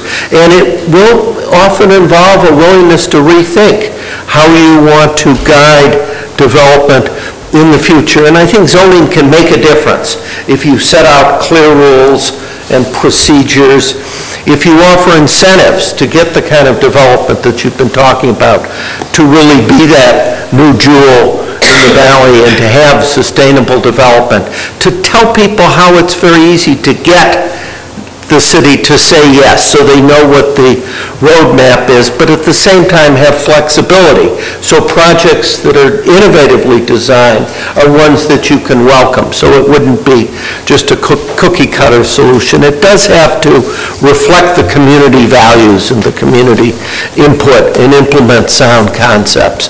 So that, in short, is our charge, to carry out your general plan, to craft provisions that will continue to enable you to grow as a small town, to have a complete neighborhood shopping and employment opportunities, and that review process. And we'll also be looking at how there can be a transition from what you had in place in the general plan to a new code that will be consistent with state and federal law and be enforceable. And we'll build on what you've already done. You've had a strategic plan as a council in place. You've looked at economics and quality of life. And tonight you were talking about a lot of transportation needs that we'll have to take account of. I've already met with the police chief and the fire marshal to make sure we have public safety and quality services in place. And where you put already on record new codes, we're not going to change them. So when you've got the sign ordinance and your subdivision ordinance, we'll be bringing all of that in and designing a new framework that is clear, user-friendly, and it will have drawings and numbers. It won't need a lawyer to interpret it, so that it will be orderly, well-structured, clear, and simple. Now, some of you may not know what zoning's actually all about, its history. It started back in the 20s when there were rendering plants being built next to neighborhoods. There's a great case called Euclid versus Ambler that said, yes, it's fine to separate uses, to keep the bad uses on one side of town and the housing on the other. But there've also been a lot of interest in what we call incentive zoning. In Scottsdale, for example, they said you can have a little more height if you give us some right-of-way so we can widen the roads at no cost. You also have what they're called performance zoning. We heard about the washes and some of the air quality issues. Well, a performance ordinance would say keep the neighborhood quiet, keep the air clean, stay away from the hazard. So that's the performance. Or you can be looking at, as you've done in the Heritage District, the physical form, your Western heritage. And we can put all of those things together in what's called a hybrid ordinance, something cut from whole cloth for you with community input. And another question we'll be looking at is how much by right zoning. A lot of people want to know, developers, homeowners, what are the rules are? How can I build that addition? How can I build my house? How can I build my shopping center? Or is it negotiated in front of the P&Z Commission? So we'll be balancing all that, and usually reserve the negotiation for the projects that may have surprises, and then you have what are called conditions of approval. But if it's pretty straightforward, you might want to say, you meet the standards, you can pull a permit pretty quickly. So those are some of the trade-offs, and we'll be driving around the community, meeting with community leaders, having open meetings, looking at what you've done so we're not reinventing the wheel, and coming back to you and to a task force for lots of input. We'll be drawing things up so you can see what new buildings look like and how parking is handled. And we'll be analyzing projects to see if there was a problem, why did that occur? Or if here's a good development, what can we do to make sure you continue to get that high quality? And we want to learn from real projects. We're not going to just give you things that we saw somewhere else. We want to look at what's been successful. And we want to streamline the process so it's not a terribly confusing array of steps, but it is a process with a clear set of rules, but also has to allow for flexibility for the applicants, for the designers, for city staff so that they can say yes to projects, and for you when ultimately something comes before you. So everyone knows what the rules are. And we'll sometimes combine them so there'll be a set of common procedures, streamlined processes. You may want to have architectural and environmental review. Lots of communities did it. We've worked in Gilbert and in Scottsdale and in Mesa, and so we have some sense of how you can do that with a very light touch, but still make sure that the bar is up there. And we'll lastly be giving you a web-based ordinance, so you won't have to print copies, but people can log on at home or go to the library and see what the rules are. Search for the zoning by address or by use. And we're going to take account as well of Prop 207, make sure we don't do any damage to someone's property rights, and that's why we've got a local attorney to work with the city attorney on the team. We've got a schedule that is pretty straightforward that we worked out with staff. Go back, sorry. So we'll be,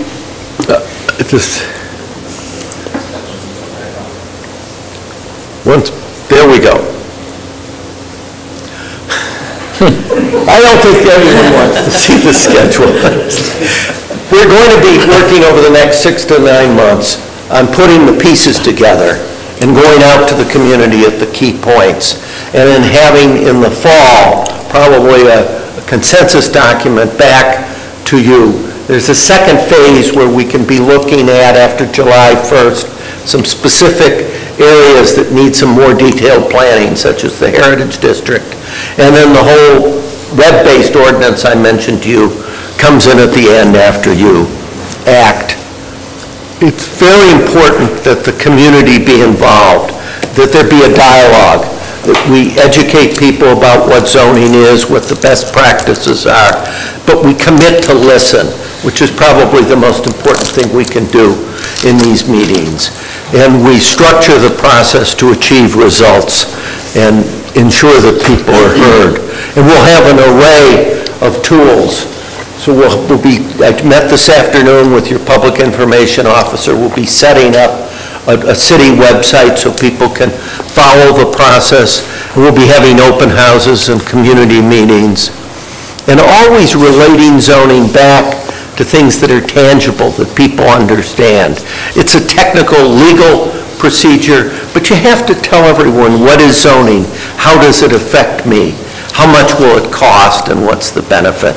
So we'll always be asking ourselves those questions as we go out. I mentioned the interactive website, the task force meetings, task force that the council will be setting up, so we have good guidance from people who've involved in your commissions and the broader community, and checking in with them on key policy directions, and coming back to you as well with the task force recommendations to vet them, to again make sure that we're going in the direction you want us to go in, so that when you finally come to a formal hearing on it after the commission recommends, my hope is that you'll be comfortable that all the issues have been ironed out, and there may be one or two important policy questions that you have to act on. It's never completely clean, but most of the ordinances we've done, they finally come up, and it's a unanimous vote because we did our work throughout the process and everyone was heard. I just leave you with a few questions tonight to just help us get going. If you want to tell us what your priorities are there any particular problems, things that you want to make sure in terms of physical development that we address, or anything that came out of the general plan that you want to make sure we pay attention to, or lastly, any concern about the process that people have to deal with. Or if there's anything else you want me to make sure to write down, I will. I've got my pen and piece of paper. So I'm here to listen. That was an overview of what we think our job is. Thank you. Councilman Brown. In your presentation, you mentioned twice community groups. I assume you're speaking of HOAs? Yes. All right. Along the same lines, that I would assume that also means our Planning and Zoning Commission to sit down with them? Yes, okay. Definitely. We had envisioned that there would be a task force that we would meet with in which Planning and Zoning Commission members would participate. Okay. But we think there are other groups, the Heritage District Commission, the Transportation Commission, that also need to be involved. Councilwoman Garcia. Now, you mentioned the code rewrite. So the code would apply to all residents, whether you live in an HOA or whether you live in the Heritage District? Yes. If you live in the city. Now, if you live in the county, it wouldn't apply. Right. I guess my concern in general, I understand where we're going with this, but it would only make sense, and I guess this is more a question for Danielle, is that how does this obviously comply and apply to the changes that we're making in development services along with the audit? I know this is a growth out of that, but obviously we want to be as business friendly as a city as possible, and so there are rules and regs we all have to follow here, but we certainly want to make sure that things are interacting with the computer systems that we're utilizing, things like that. Thank you, Mr. Mayor, members of the council. Absolutely. It's a great time to be doing this because we are enhancing our computer system. The zoning, there are areas where it'll affect plan reviews and be integrated, but right now it's not integrated to that level. So again, a very good time to be doing this, and I think revising our zoning is probably the most important tool we've got in the community for development, for the right kind of development that the community says that they want, and then also from the development side, it's probably the biggest complaint and challenge we have with developers and the biggest waste of staff time because we find ourselves having to kind of reinvent the wheel for projects that don't work with our code, so then we have to do conditional use permits and temporary use permits and all these things to try to work with business owners and property owners to get projects going, where if we write the code, again, looking at these different hybrid options, then we can work much more proactively and faster and be much clearer about what you can do in the community. One thing I'd like to add, we did have a good discussion this afternoon meeting with these guys, and we anticipate being back before you in January because what we'd really like to see is a council, which is really a mayoral privilege to appoint a task force. This would be a citizens task force, and we can bring you, we'd like to open up opportunities for anyone out there who's interested in sitting on this task force to submit their name and maybe their information and their background. We can provide that to you, and staff will maybe make a list of those different committees and organizations that you may want to think in the back of your mind. Do they have experience with this? Are they tied to the Heritage Committee? Do they, is there someone from Planning and Zoning on here? But ultimately, it's up to you to comprise that it's kind of a steering committee task force that would be a group of anywhere, from like maybe 7 to 11 residents that would meet 6 to 7 times throughout the course of the year. On top of that, significant numbers of stakeholders will be invited to open forum meetings and to one-on-one interviews. And so again, this is kind of the time to get the bug in your ear that if there's anyone in particular, even if you think we're going to have them on a list or not, that you think that these guys need to speak to one-on-one and get input from, please send their information our way. And if anybody out there is listening, please send your information our way. Thank you. Great. Did I answer your question? Yes, thank you very much. At length. Thank you. Yes, Councilwoman Chapados. I'm glad that you're seeking input, because one of the things I want to make sure that we understand is that Maricopa has a lot of opportunities. We've got a lot of blank slates that we can develop on. We're also in a unique position. You've heard that tonight, being surrounded by Indian nations on several sides of us. We've got a lot of diverse demographics here. We're seeing a huge rise in our Canadian part-time population. We've also got people that have lived here for decades. But the one thing that's common to all of those groups is passion.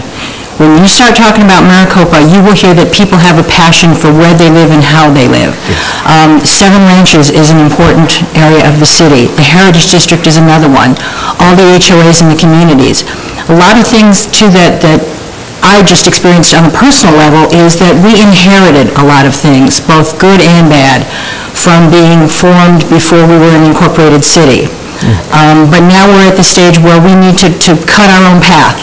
We need to, as it's been said several times here tonight, we need to control our own destiny. Zoning is going to be a huge part of that, but I just want to make sure that we don't lose sight of the people factor, because we have folks that, I want a horse on my property, or, I have a small business that I want to operate out of my home, or I'm in the Heritage District and I want to protect the values and some of the landmarks that have been here since before I was born. So we have to combine all of that and make everything work. I assure you we will in our first community meeting, which will be maybe about the third week in January. That's just the kind of thing we want to hear, and we'll break up into small groups so as many people as possible will have a chance to share their ideas with the zoning team. Thank you. Other thoughts, questions? I guess I had one more question for you on this whole process. I see where this is going. I also see that the city has changed from its original, when it was incorporated and when we were going through a housing boom, there were a lot of areas that, were designated originally as multifamily housing or single-family residence housing, developments, those types of things. And, we as a council even recently have gone through and changed some of those designations and areas. Are you, through the course of this, going to give us some proactive ideas and thoughts as well for what we should be thinking about from certain areas that may need to be rezoned or should be industrial or light retail, or what are your thoughts on that? Well, I can answer that two ways. If it's a light touch, we can go through what we call consistency determination, so that, a mix of housing, if something fits in with your current general plan, we'd want to allow for flexibility, but I'll be guided by your current general plan. And that's why I'm being cautious, because you do have, under state law, a general plan update process, and we wouldn't want to be getting ahead of that. Staff asked me to keep notes for some ideas that might then be fleshed out, tested in the general plan, but a wholesale change from an industrial to a residential, I think, is outside our charge. Looking at different mixes of housing, at commercial, at mixed use, at things that are consistent with the color diagram and the general plan, that's exactly what we'll be doing with flexibility. But I don't think you want us to be, in effect, chipping away at the general plan. I view your general plan as your constitution, and my marching orders are to carry it out, but allow the flexibility if the plan seems to suggest that. Does that sound fair? Yes, absolutely. Thank you. Other thoughts, concerns, questions at this time? And I assume that if we are able to, we come up with more things that we're questions on, we'll be able to send them through Danielle and on to you as we move forward. Completely. I really am here to listen and to serve. Great. Thank you so much. We appreciate it. Excellent. All right, we'll move on then. Oh, Danielle, are you here for the next item already? Excellent. Moving on to 10.5, possibly take action on allowing recurring weekend rentals at the Copa Center and changing the facility use guidelines. That's for discussion and action. Good evening, Mr. Mayor, members of the council. You wonder probably why I don't look like Jennifer, and that's because she's got a really nasty cold, and we don't want her to spread those germs around here. So she really wanted to come in, and we refused that offer. So anyway, so I'm going to bench hit very quickly. Can you run you through this? The Copa Center, we're all familiar with that facility over on Honeycutt, and we brought this back before you due to some multiple resident inquiries. So a little bit of the history on it. Back in April, the City Council approved the Copa Center facility usage guidelines, allowing community members and groups to rent out the facility. And as you see right here, the uses as follows. We have adult drop-in, we have use for city departments, so we can hold meetings and events and programs there, and then city recreation classes are held there in the evenings, and it's been a great benefit, I think, to ourselves and to private residents. Right now, groups and individuals can schedule occasional weekend use. That was discussion that was put into the guidelines back in April. And occasional use was determined at that time to mean no more than once a month. We didn't want anybody to come in and kind of monopolize the facility. And the scheduling at the center was done by community services, and then we established a fee schedule that council also approved. And this is the current fee schedule. There's a couple different classes, describes them, hourly rates, $10, $20, and $30 respectively. To my knowledge, we haven't received any significant complaints. This covers the cost of having staff, clean the facility and manage it and keep an eye on it. A little bit of information. One thing that the city manager asked us to do was make sure, what are other groups in the community charging? Are we about on par? We don't want to be gouging the residents in any way. We really just want to cover our costs. And so these are a couple of the classes, descriptions that MUSD charges, and these are the rates that they have. So they've got hourly rates are much lower, but then they have custodial fees. So it really is kind of a wash when you look at the comparison of the dollars. We wanted to make sure we were pretty consistent. So the changes to the guidelines that we're proposing this evening. In September, a resident asked whether the council would consider allowing recurring use in the Copa Center. And then in November, changes to the guidelines were brought to the PRL committee. We always run anything like this by that citizens advisory group to consider and discuss. They were comfortable with it. They put together a process to then propose to you all. One of the things, when you look at the Copa Center usage, and you all get this report and the monthly report, it's not been used extensively on the weekends. So we're going, okay, well, if there's a resource out there and it's not being used to the full capacity, then let's make it available to people who want to come back. So we would set a time frame to receive facility requests. So it's like, let everybody who wants to come in and use this on a recurring basis throw their name in the hat. After the deadline is hit, then we would literally put names in a hat, draw them randomly at the center to pick the times, and after that initial allocation, then any of the requests would be first come, first serve. So we were trying to think of the most fair possible way we could do this, and then starting off with recurring rentals only for 6 months at a time, because we may not have this facility forever. So, for example, a group that wants to use this facility every Saturday, if they're the first to get drawn out of the hat, and they want it from 10 to noon on Saturday, they could use it every Saturday, paying our rental rates for 6 months. And then again, it would be first come, first serve on the waiting list for that spot following that 6 months. So it's kind of a way to be as fair as possible to everybody in the community. So that's what we're proposing in the changes to the facility use guidelines. So I'm here to answer any questions or take any input. Bryce. Yes. Can you go back to the slide with the fees comparison to MUSD? So let's go back. So it's not a direct comparison from ours to theirs, but if you look at our categories, we charge an hourly rate of either $10, $20, or $30, so which is a flat hourly rate. And so you see other users are 30, so that's pretty much any group, but the comparison was current fees, because the school district, I understand, is looking at changing the fees in the new year. And these fees are the updated, that's a great question. These fees are the updated ones, the newer fees that they are considering, because it was brought to our attention, we wanted to make it consistent, and Jennifer checked on that. Okay, thank you. I did have a comment, though. I sat in on the PRL committee meeting where they discussed this. My first hesitation was the time of, I believe, 6 months that was recommended. I thought maybe it might be too long, 3 months' time, but since it hasn't been used pretty much on the weekend, and then I know on the other side, a potential user would like to have more stability on their side, planning on their events and so forth. So I think a 6 month was a good compromise of not being too long, but also a fair chance for opportunity for community members to use it. Councilman Chapados. Danielle, at this point, do we have any kind of direction as to what types of groups are making the repeated recurring requests? Mr. Mayor, Councilmember Chapados, I do not have that information with me at this moment, but we can certainly get that to you. And if we pull them in the hat, we can. Councilmember, we certainly have one. The member who requested it, and they're in the audience tonight. We know that there's a church who's met there in the past who has requested that they be allowed to use it again, and that's generating this whole thing to this extent. But certainly that goes along with Councilmember Potter's comments about having some blocks of time. Yeah, and that's a concern for me, because if you've got somebody that I would assume possibly want this on a weekly basis or a bi-weekly basis, if you're going to institute a system whereby you've got it for 6 months, but first come, first serve, I would either say we need to put in parameters that will accept applications no more than 45 days out, because then you've always got somebody competing for, are we going to be here next month?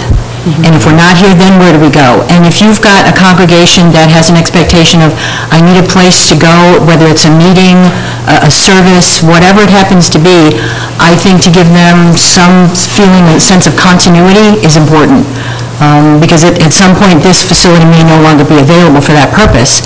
And to put them on a 6-month rotation, I don't think it creates stability.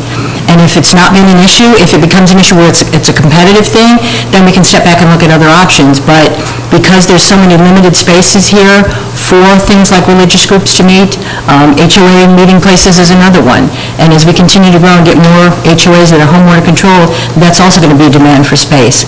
So I'd like to see us build a little bit better structure in there so that the groups that get it have some sense of continuity.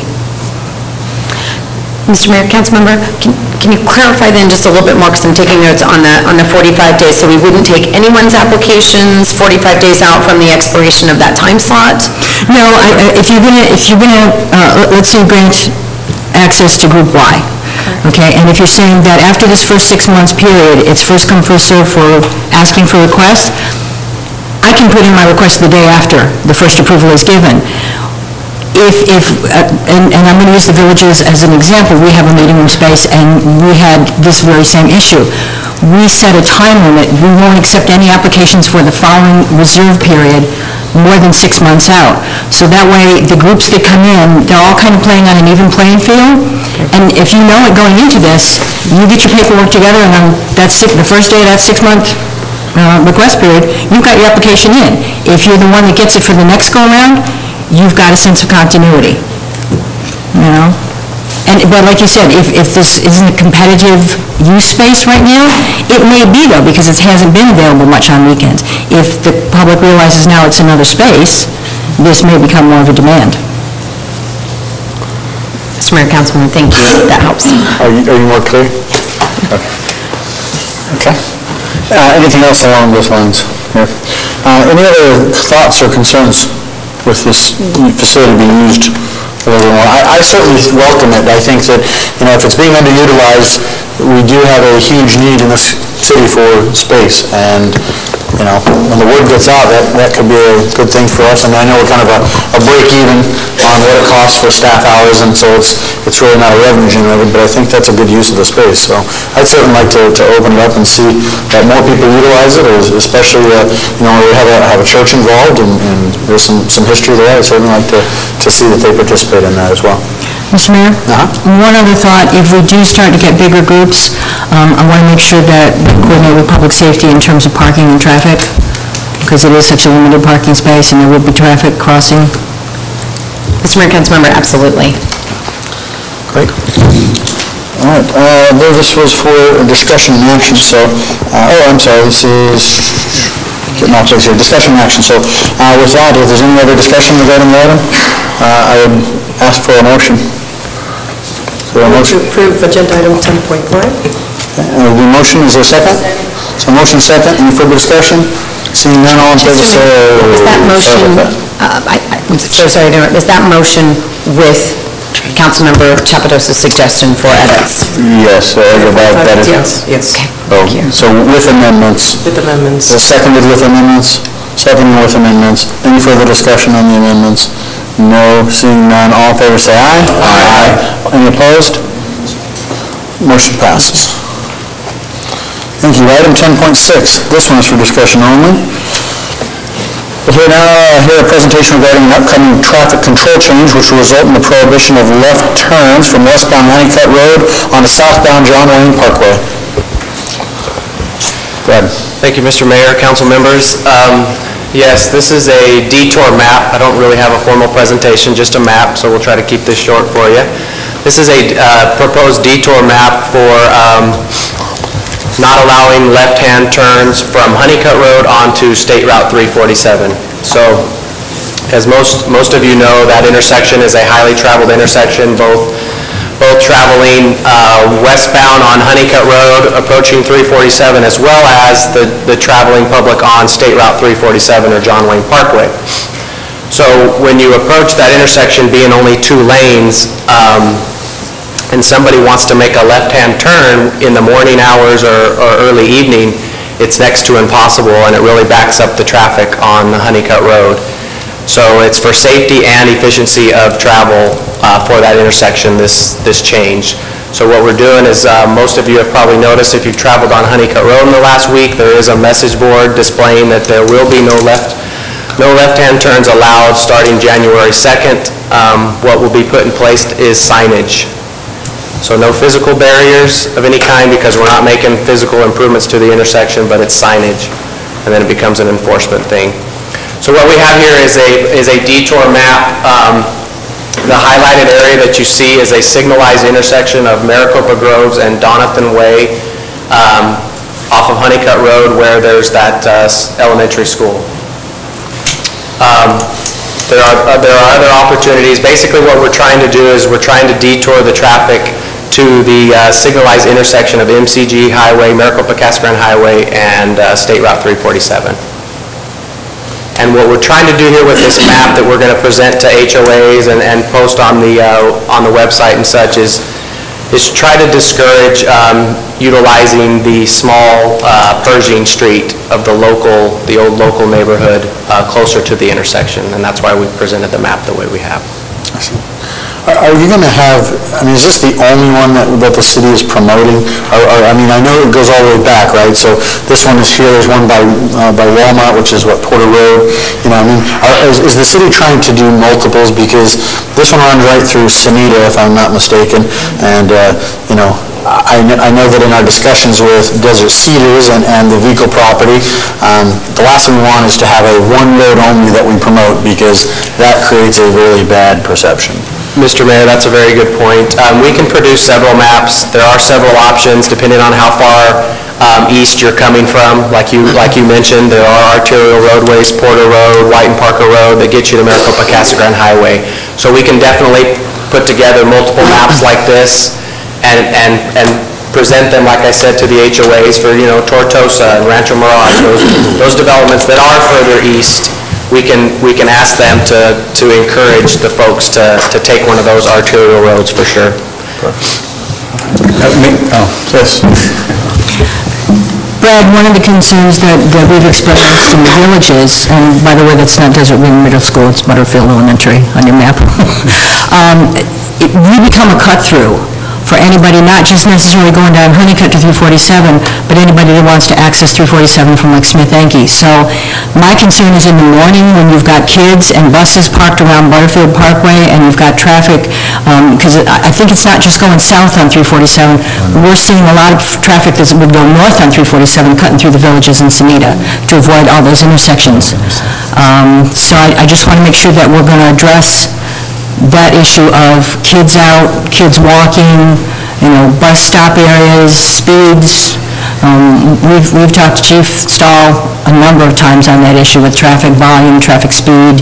A lot of it, granted, is our own residents, but it's still a concern because you're going to have, that intersection is right near the drop-off lane.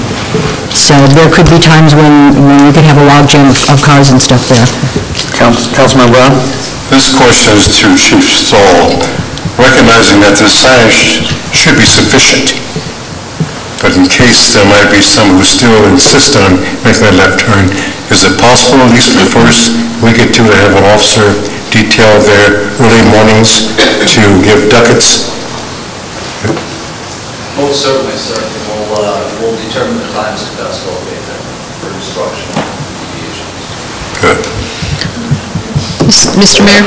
Yes. If I can add also to Councilmember Chapados's points, is that we have been encouraging people to avoid residential streets as cut-throughs. Obviously, they're public streets. We can't stop people from using public streets, but we do discourage using residential areas, not only for the types of pedestrian traffic that would be along those, but the speed limits are generally lower anyway, so it's not going to get them to their destination any faster. So we have been putting that in all of our city communications on this matter, and we'll continue to emphasize that. Now, go back to enforcement for a second, because we just talked about that. Councilman Brown just asked Chief Stahl about enforcement. I mean, is that something, are we instituting, is enforcement from day one? Are we having a grace period in the fact that this is going to be a big change for some people? Others have been saying this for years, that, come on, use your brain, people, the line all the way back to Tortosa, turn right. But, I mean, what do you see as the advantage here? Mayor, members of council, normally when there's a deviation from a normal pattern of behavior, we will use discretion, and normally there's a certain grace period where we instruct people on where to find routes, detour routes and things like that, so that not only are they not inconvenienced the next time they travel the roadway, but for safety purposes, not just for them, but for pedestrian traffic and all the other commuters. So we'll be very reasonable in our approach on enforcement and education. There will be no surprises on heavy-handedness right up front. Great, thank you. Yes, Councilwoman. And you mentioned that you wouldn't allow Pershing to be, you're not going to encourage Pershing to be used, but at the same time, I've seen the school district use buses, and that's a very narrow street. Yeah. They do it all the time. Is that going to be something that you're going to be enforcing also? Mr. Mayor, Councilwoman Gussie, one thing we've talked about is working with John Bemis, our street superintendent, to come up to post a sign on that area to at least help the situation. We realize that we can't prevent people to do it. We can talk to the school district, for your point, for sure. But to put signs up that says that, not a through street, local traffic only, that kind of thing. So we can try to help. But, I think one thing that we've noticed on this intersection is that majority of the folks that are going to make a left right there are local residents. And they've pretty much gotten used to it, and they know that, hey, I need to get to Maricopa Casa Grande Highway. The ones that are doing it are folks that aren't familiar with the area, or, contractors, or, delivery trucks, things like that don't realize what they're, coming up against when they enter that intersection. So we'll do our best with signage, but, like I said, I think it's been going on for so long that majority of the folks that are making a left to go south of the tracks from Honeycutt Road, they already do know. And this is just a way of putting signage up so that now it can be enforced. And so another thing to answer your question, Mayor, is that one of the reasons for putting up the message board was to start giving them a warning that it's going to start being enforced. Thank you. Anything else? Any other questions? No? Thank you very much. Moving on to item 10.7, we're now going to hear a presentation of the updated status of the burned structures in the Rancho Morales and Sonita subdivisions, and consider approval of an abatement policy and contingency transfer to fund the expenses related to the current abatement needs in the amount not to exceed $25,000. Mr. Mayor, members of the council, I'm just here for a moment. I'm going to pass it right off to our Code Compliance Officer, Marcus Mendez. But just wanted to give you a very high-level reminder of why we're here. We were before you back in September to talk about two burned structures in the community. and how we could address that, and what are our options in getting these things removed, both from a city funding standpoint and also from a legal standpoint. And so what Marcus is bringing to you tonight is an update on where we're at on those two properties through the recent results, and he's going to brief you on recent results in court proceedings. Our city attorney, Dennis Fitzgibbons, here is well briefed on that, so he can weigh in as well. So he's going to update you on that and then present to you what the legal advice is telling us is our best option if we want to ensure that these structures are removed. Obviously, we've had a lot of community concern about that, and I know council concern as well. And then this includes our recommended option, which he'll get to, of transferring funds to cause that to occur in the short term, as well as adoption of an abatement policy that would guide how we deal with abatements like this in the future should funding be available. So with that, I'm going to turn it over to Marcus, who's going to delve into all the details. So thank you. Thank you. Mayor and council members, it's a pleasure to be here this evening. I'll just proceed with the presentation, the PowerPoint presentation here. And moving forward, of course, we're all familiar with the two burned-out structures. This is the one on Montserrat Street in the Rancho Mirage subdivision. With of course, the burned-out vehicle there, the front driveway, and the barrier fence that the city has been maintaining for quite some time now. And in the Ceditas subdivision on Crystal Lane, of course, we're also maintaining the barrier fence there. Chief difference between the two properties is that this particular one here in Cenita recently changed hands in October, and it was sold. That owner is preparing, we've been told, plans to rebuild the property, and he is working with an engineer. We're awaiting plans on that, and of course, if he doesn't proceed as promised, well, then we will follow with our normal course of action and do the process. Going back to the house in Montserrat, of course, a criminal complaint was filed, and that proceeded to hearing in court. The defendant did plead guilty earlier this year, and that case is pending sentencing. Awaiting court sentencing means that an undetermined amount of time until abatement is completed. The likelihood is far higher if cost recovery of demolition is completed prior to the sentencing as opposed to waiting for possible sentencing itself. As the criminal case is currently pending sentencing, our intention is to request reimbursement of all costs associated with the demolition, the barrier fence rental expenses that have been incurred to date, and also staff time spent on this property. Cost recovery is highly variable on several circumstances, to include the defendant's appearance in court and collection efforts. The establishment of an abatement fund, current fiscal year, we are requesting not to exceed the amount of $25,000.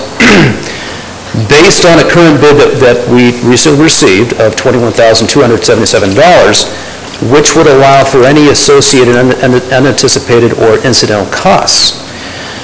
The benefits of a city-initiated remediation is that it would facilitate a speedy removal, eliminate the nuisance and any possible liability associated with the property, and of course it would benefit the local neighborhood and community.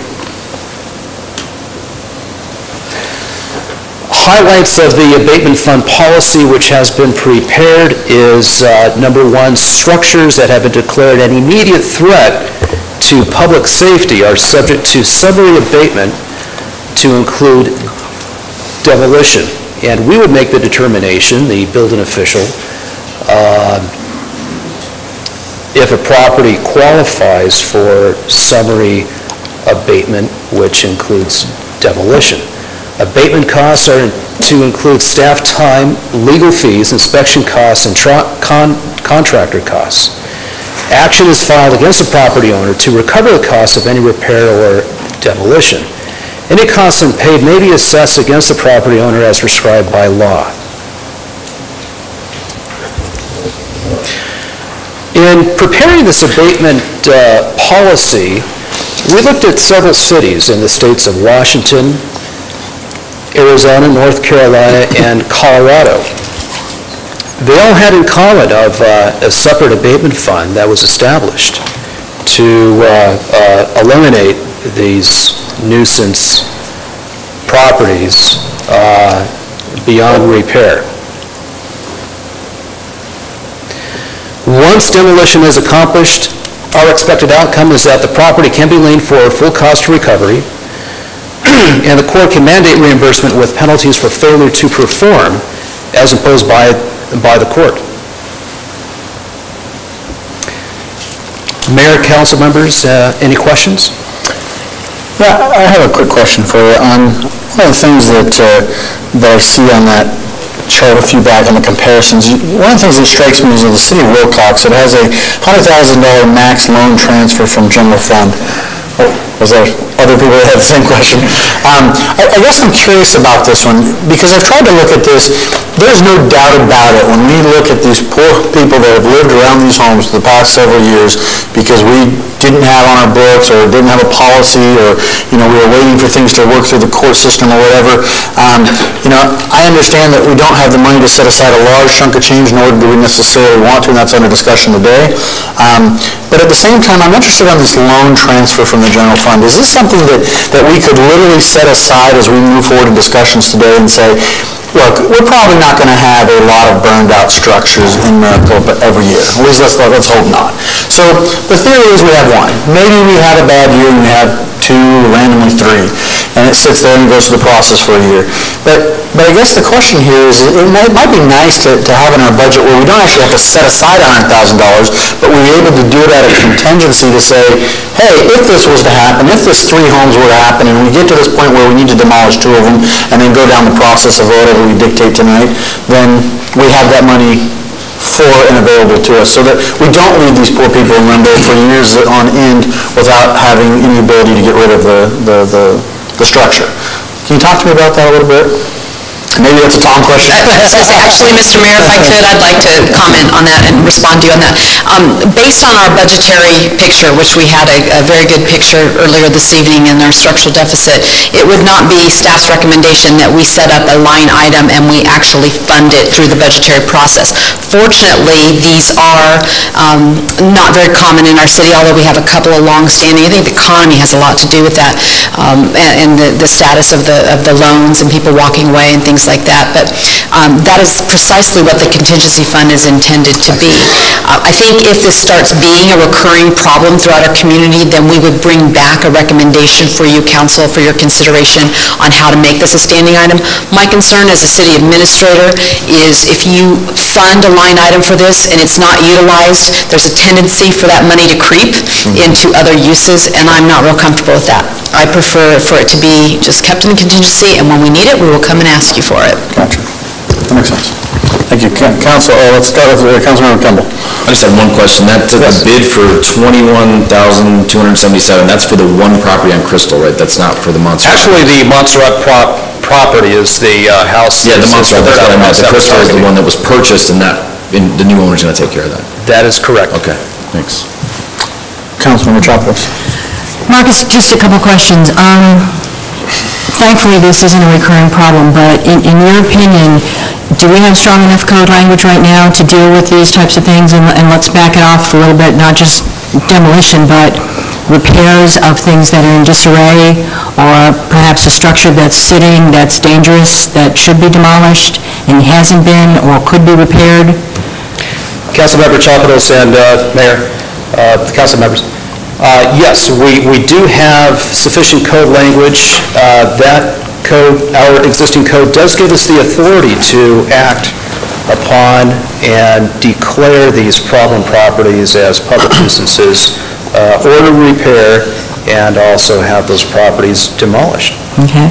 My second question is, worst case scenario, we do not recoup the costs within the property, but there's no no cost recovery on our part. What happens to that property? And what is the city of Maricopa liable for in those instances? Well, the property is liened. That lien is attached to the property, is attached to the land.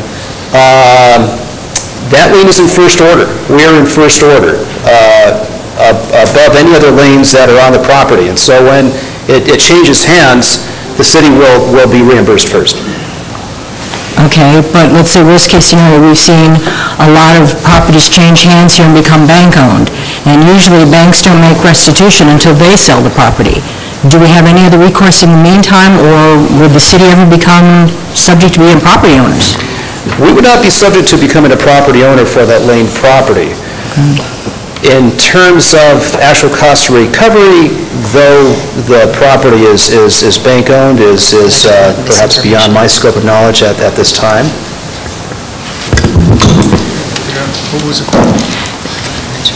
If we have a property that we've liened as a result of demolition, but there is, for whatever reason, there is no cost recovery that the city realizes, do we have any other recourse, or is this just going to be a write-off for us at some point, or what? Well, I mean, we have the ability, if we go through the criminal court, then we have the ability to have restitution assessed against the property owner, and that restitution could be the cost of what it cost us to clean up the property, remove the building, abate the nuisance.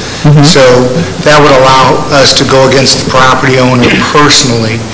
And with regard to the lien, and this is just something that's been in our code, our code has the lien subject and inferior to the lien for taxes and mortgages and encumbrances of record. So we're actually, and that's the problem here, is if you got a property where the land isn't worth that much and you have a first mortgage on it, it's going to eat up any ability to get paid. And so you could go chase the property owner around, but if they lost a lot in the sale, you're not going to be able to collect it. The one good thing about criminal restitution, I think it'd be difficult for a person to void that debt in a bankruptcy because it's a criminal restitution order. In the event of criminal restitution, and that person skips, how do you then recover? They can't be found. Well, yeah, no, I mean, I think that's why, in some ways, cities create these funds knowing that you might run a good chance of not recovering the money. I mean, that's the problem with them. I mean, you can lien the property and you can go after them criminally, but you're right. A lot of times, depending on the position of the property owner, you might have a very difficult time recovering them. As a follow-up question, Marcus, refresh my memory, there's something in the code language, I believe it's the International Building Code, that says that a municipality may be able to sell off at auction anything, any asset on the property that's of value. Would that apply to the land itself? Councilmember Chapados, I don't recall within the, either in the International Property Maintenance Code or in the Building Code, a city's right to take possession of the property and sell at an auction. Dennis, do you know anything about that? I'm familiar with something in another state. What they've done is, it's usually for taxes. If somebody hasn't paid their property taxes, someone can come in and buy and pay those taxes, and then they try to turn around and get the money back on a sale and make a profit. It's an investment process. Okay, thank you. Yeah. Any other questions or discussions along this line? Mr. Mayor, I would move to approve agenda item 10.7. So a motion and a second. Any further discussion? Seeing none, all in favor say aye. Aye. Any opposed? Motion carries. Thank you. Thank you, Marcus. Item 10.8. This is for discussion and action, and we will discuss the possible discussion to approve a contract amendment for a guaranteed maximum price, number 3, with Hayden Building Corp. for design build construction services in an amount not to exceed $1.7 million. Got it. Thank you, Mr. Mayor, council members. Yes, this is GMP number 3 for the Regional Park and Sports Complex. It's 3 of 4. We will have one more guaranteed maximum price before you. This particular guaranteed maximum price, being for roughly $1.7 million, is covering the bulk of the lake construction and its mechanical equipment. electrical conduit, and parking lot and street lighting electrical work. The last GMP will be the balance of the park improvements.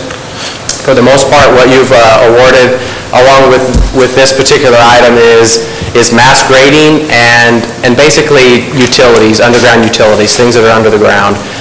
The last GMP, which will be the biggest amount-wise, will be the fourth one, and it'll be your buildings, your hardscape, concrete, the stuff that the community, that the folks use and see. So it'll be the biggest one.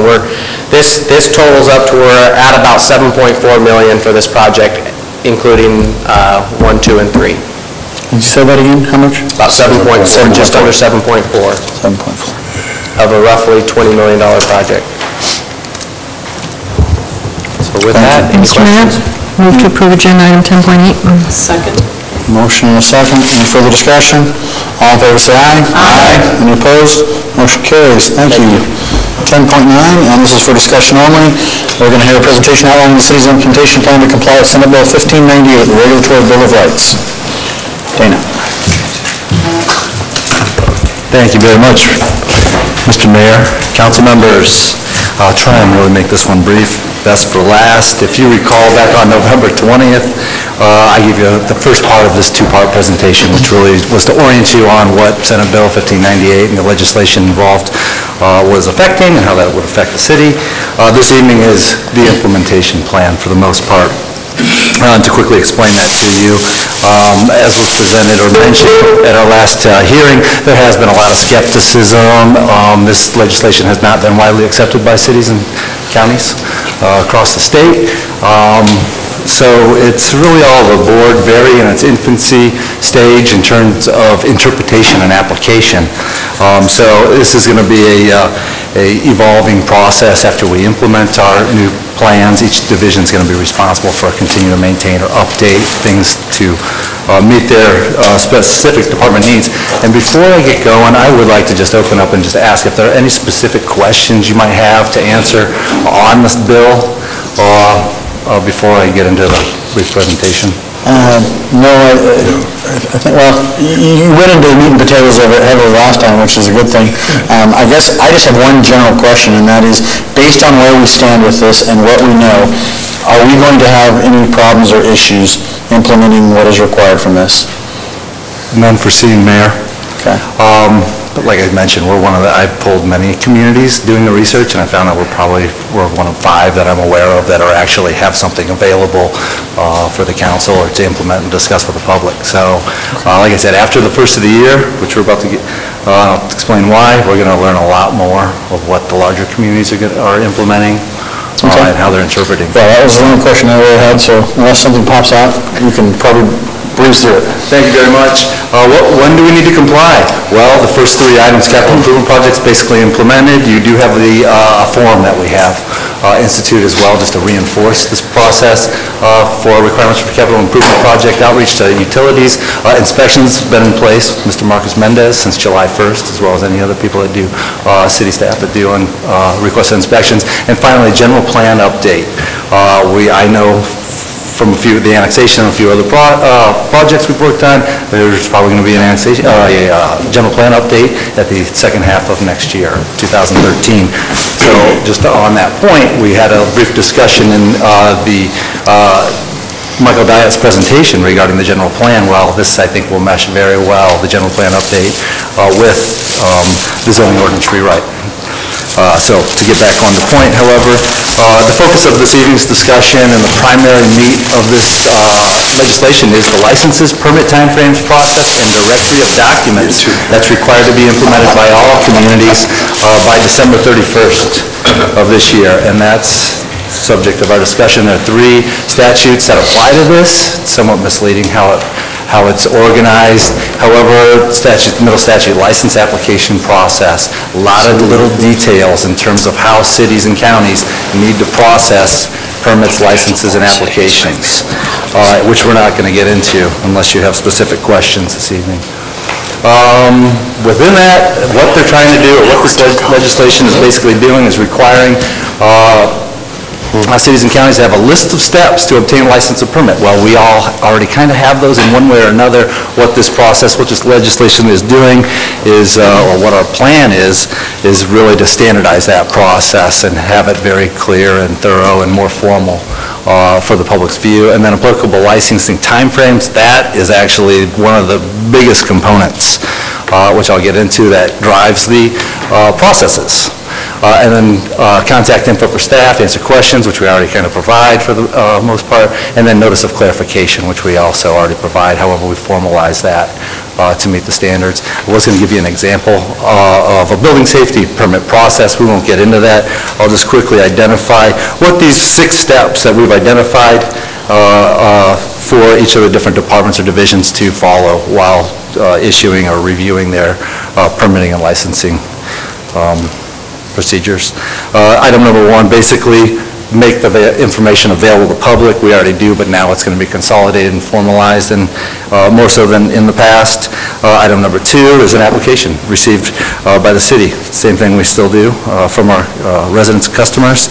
And then item number 3, this is where the changes begin. Administrative review process begins. Basically, the city has had to adopt a time frame, or staff has implemented a time frame schedule that says within 5 days or 10 days, this license application needs to be reviewed for completeness.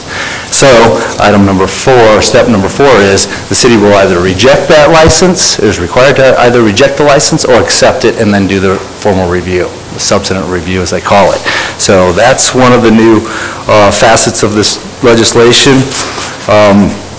If they reject it, turn around, we keep their application fee, and they need to go back, and if they still want to reapply, get the information together based on our findings and documentation on why we rejected their application, and then resubmit new fees and new plans and everything else to conform. And again, keep in mind, this is a mandated requirement by the state. If the city, under step number 4, accepts the application as complete and thorough, then we begin our substantive review time frame, which is the second time frame, which we have to publish as well. And that requires that basically the city meets that time frame. If we don't meet that time frame for review, to return or either request additional information or second review basically, or the city decides to approve the application, then we just need to meet that time frame. If we don't meet that time frame, then we need to refund their fees that they made or that they submitted, and that's part of those regulatory bill of rights. Let's say the city agrees to a second review because there are comments. If it's a building safety or planning or engineering, it's typical to go 2 reviews at least on complex documents. There's multiple documents many times and multiple disciplines that are reviewing those documents. I think one of the most cumbersome portions of this legislation is that the second review and subsequent reviews cannot exceed 25% of the initial overall review period. So let's say that administrative review we identify as 5 days. We have to accept the application, and then we're going to review in 25 days for a total overall of 30-day review process that we've notified the public.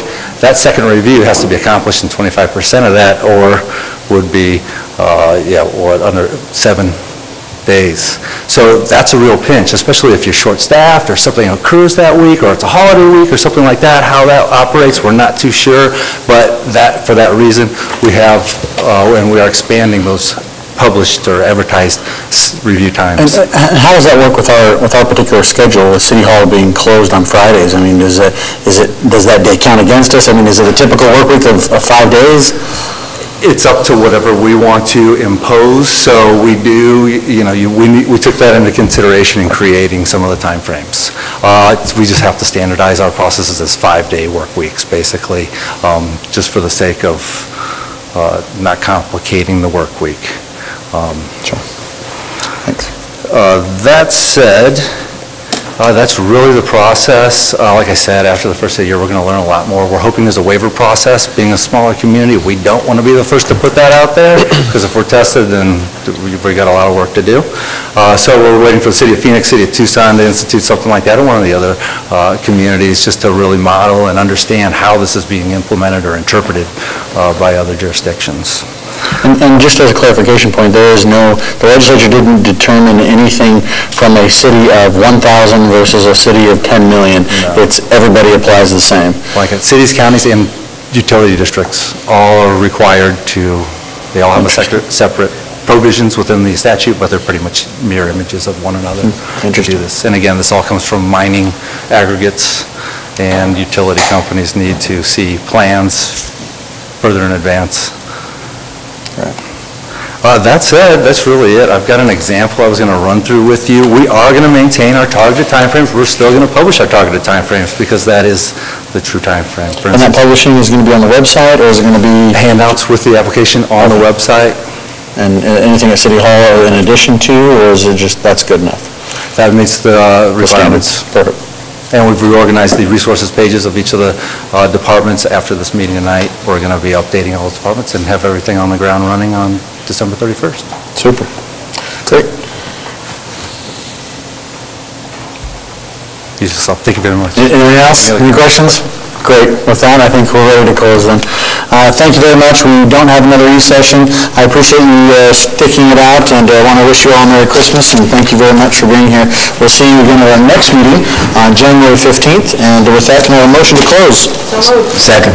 All in favor, say aye. Aye. Any opposed? Motion closed.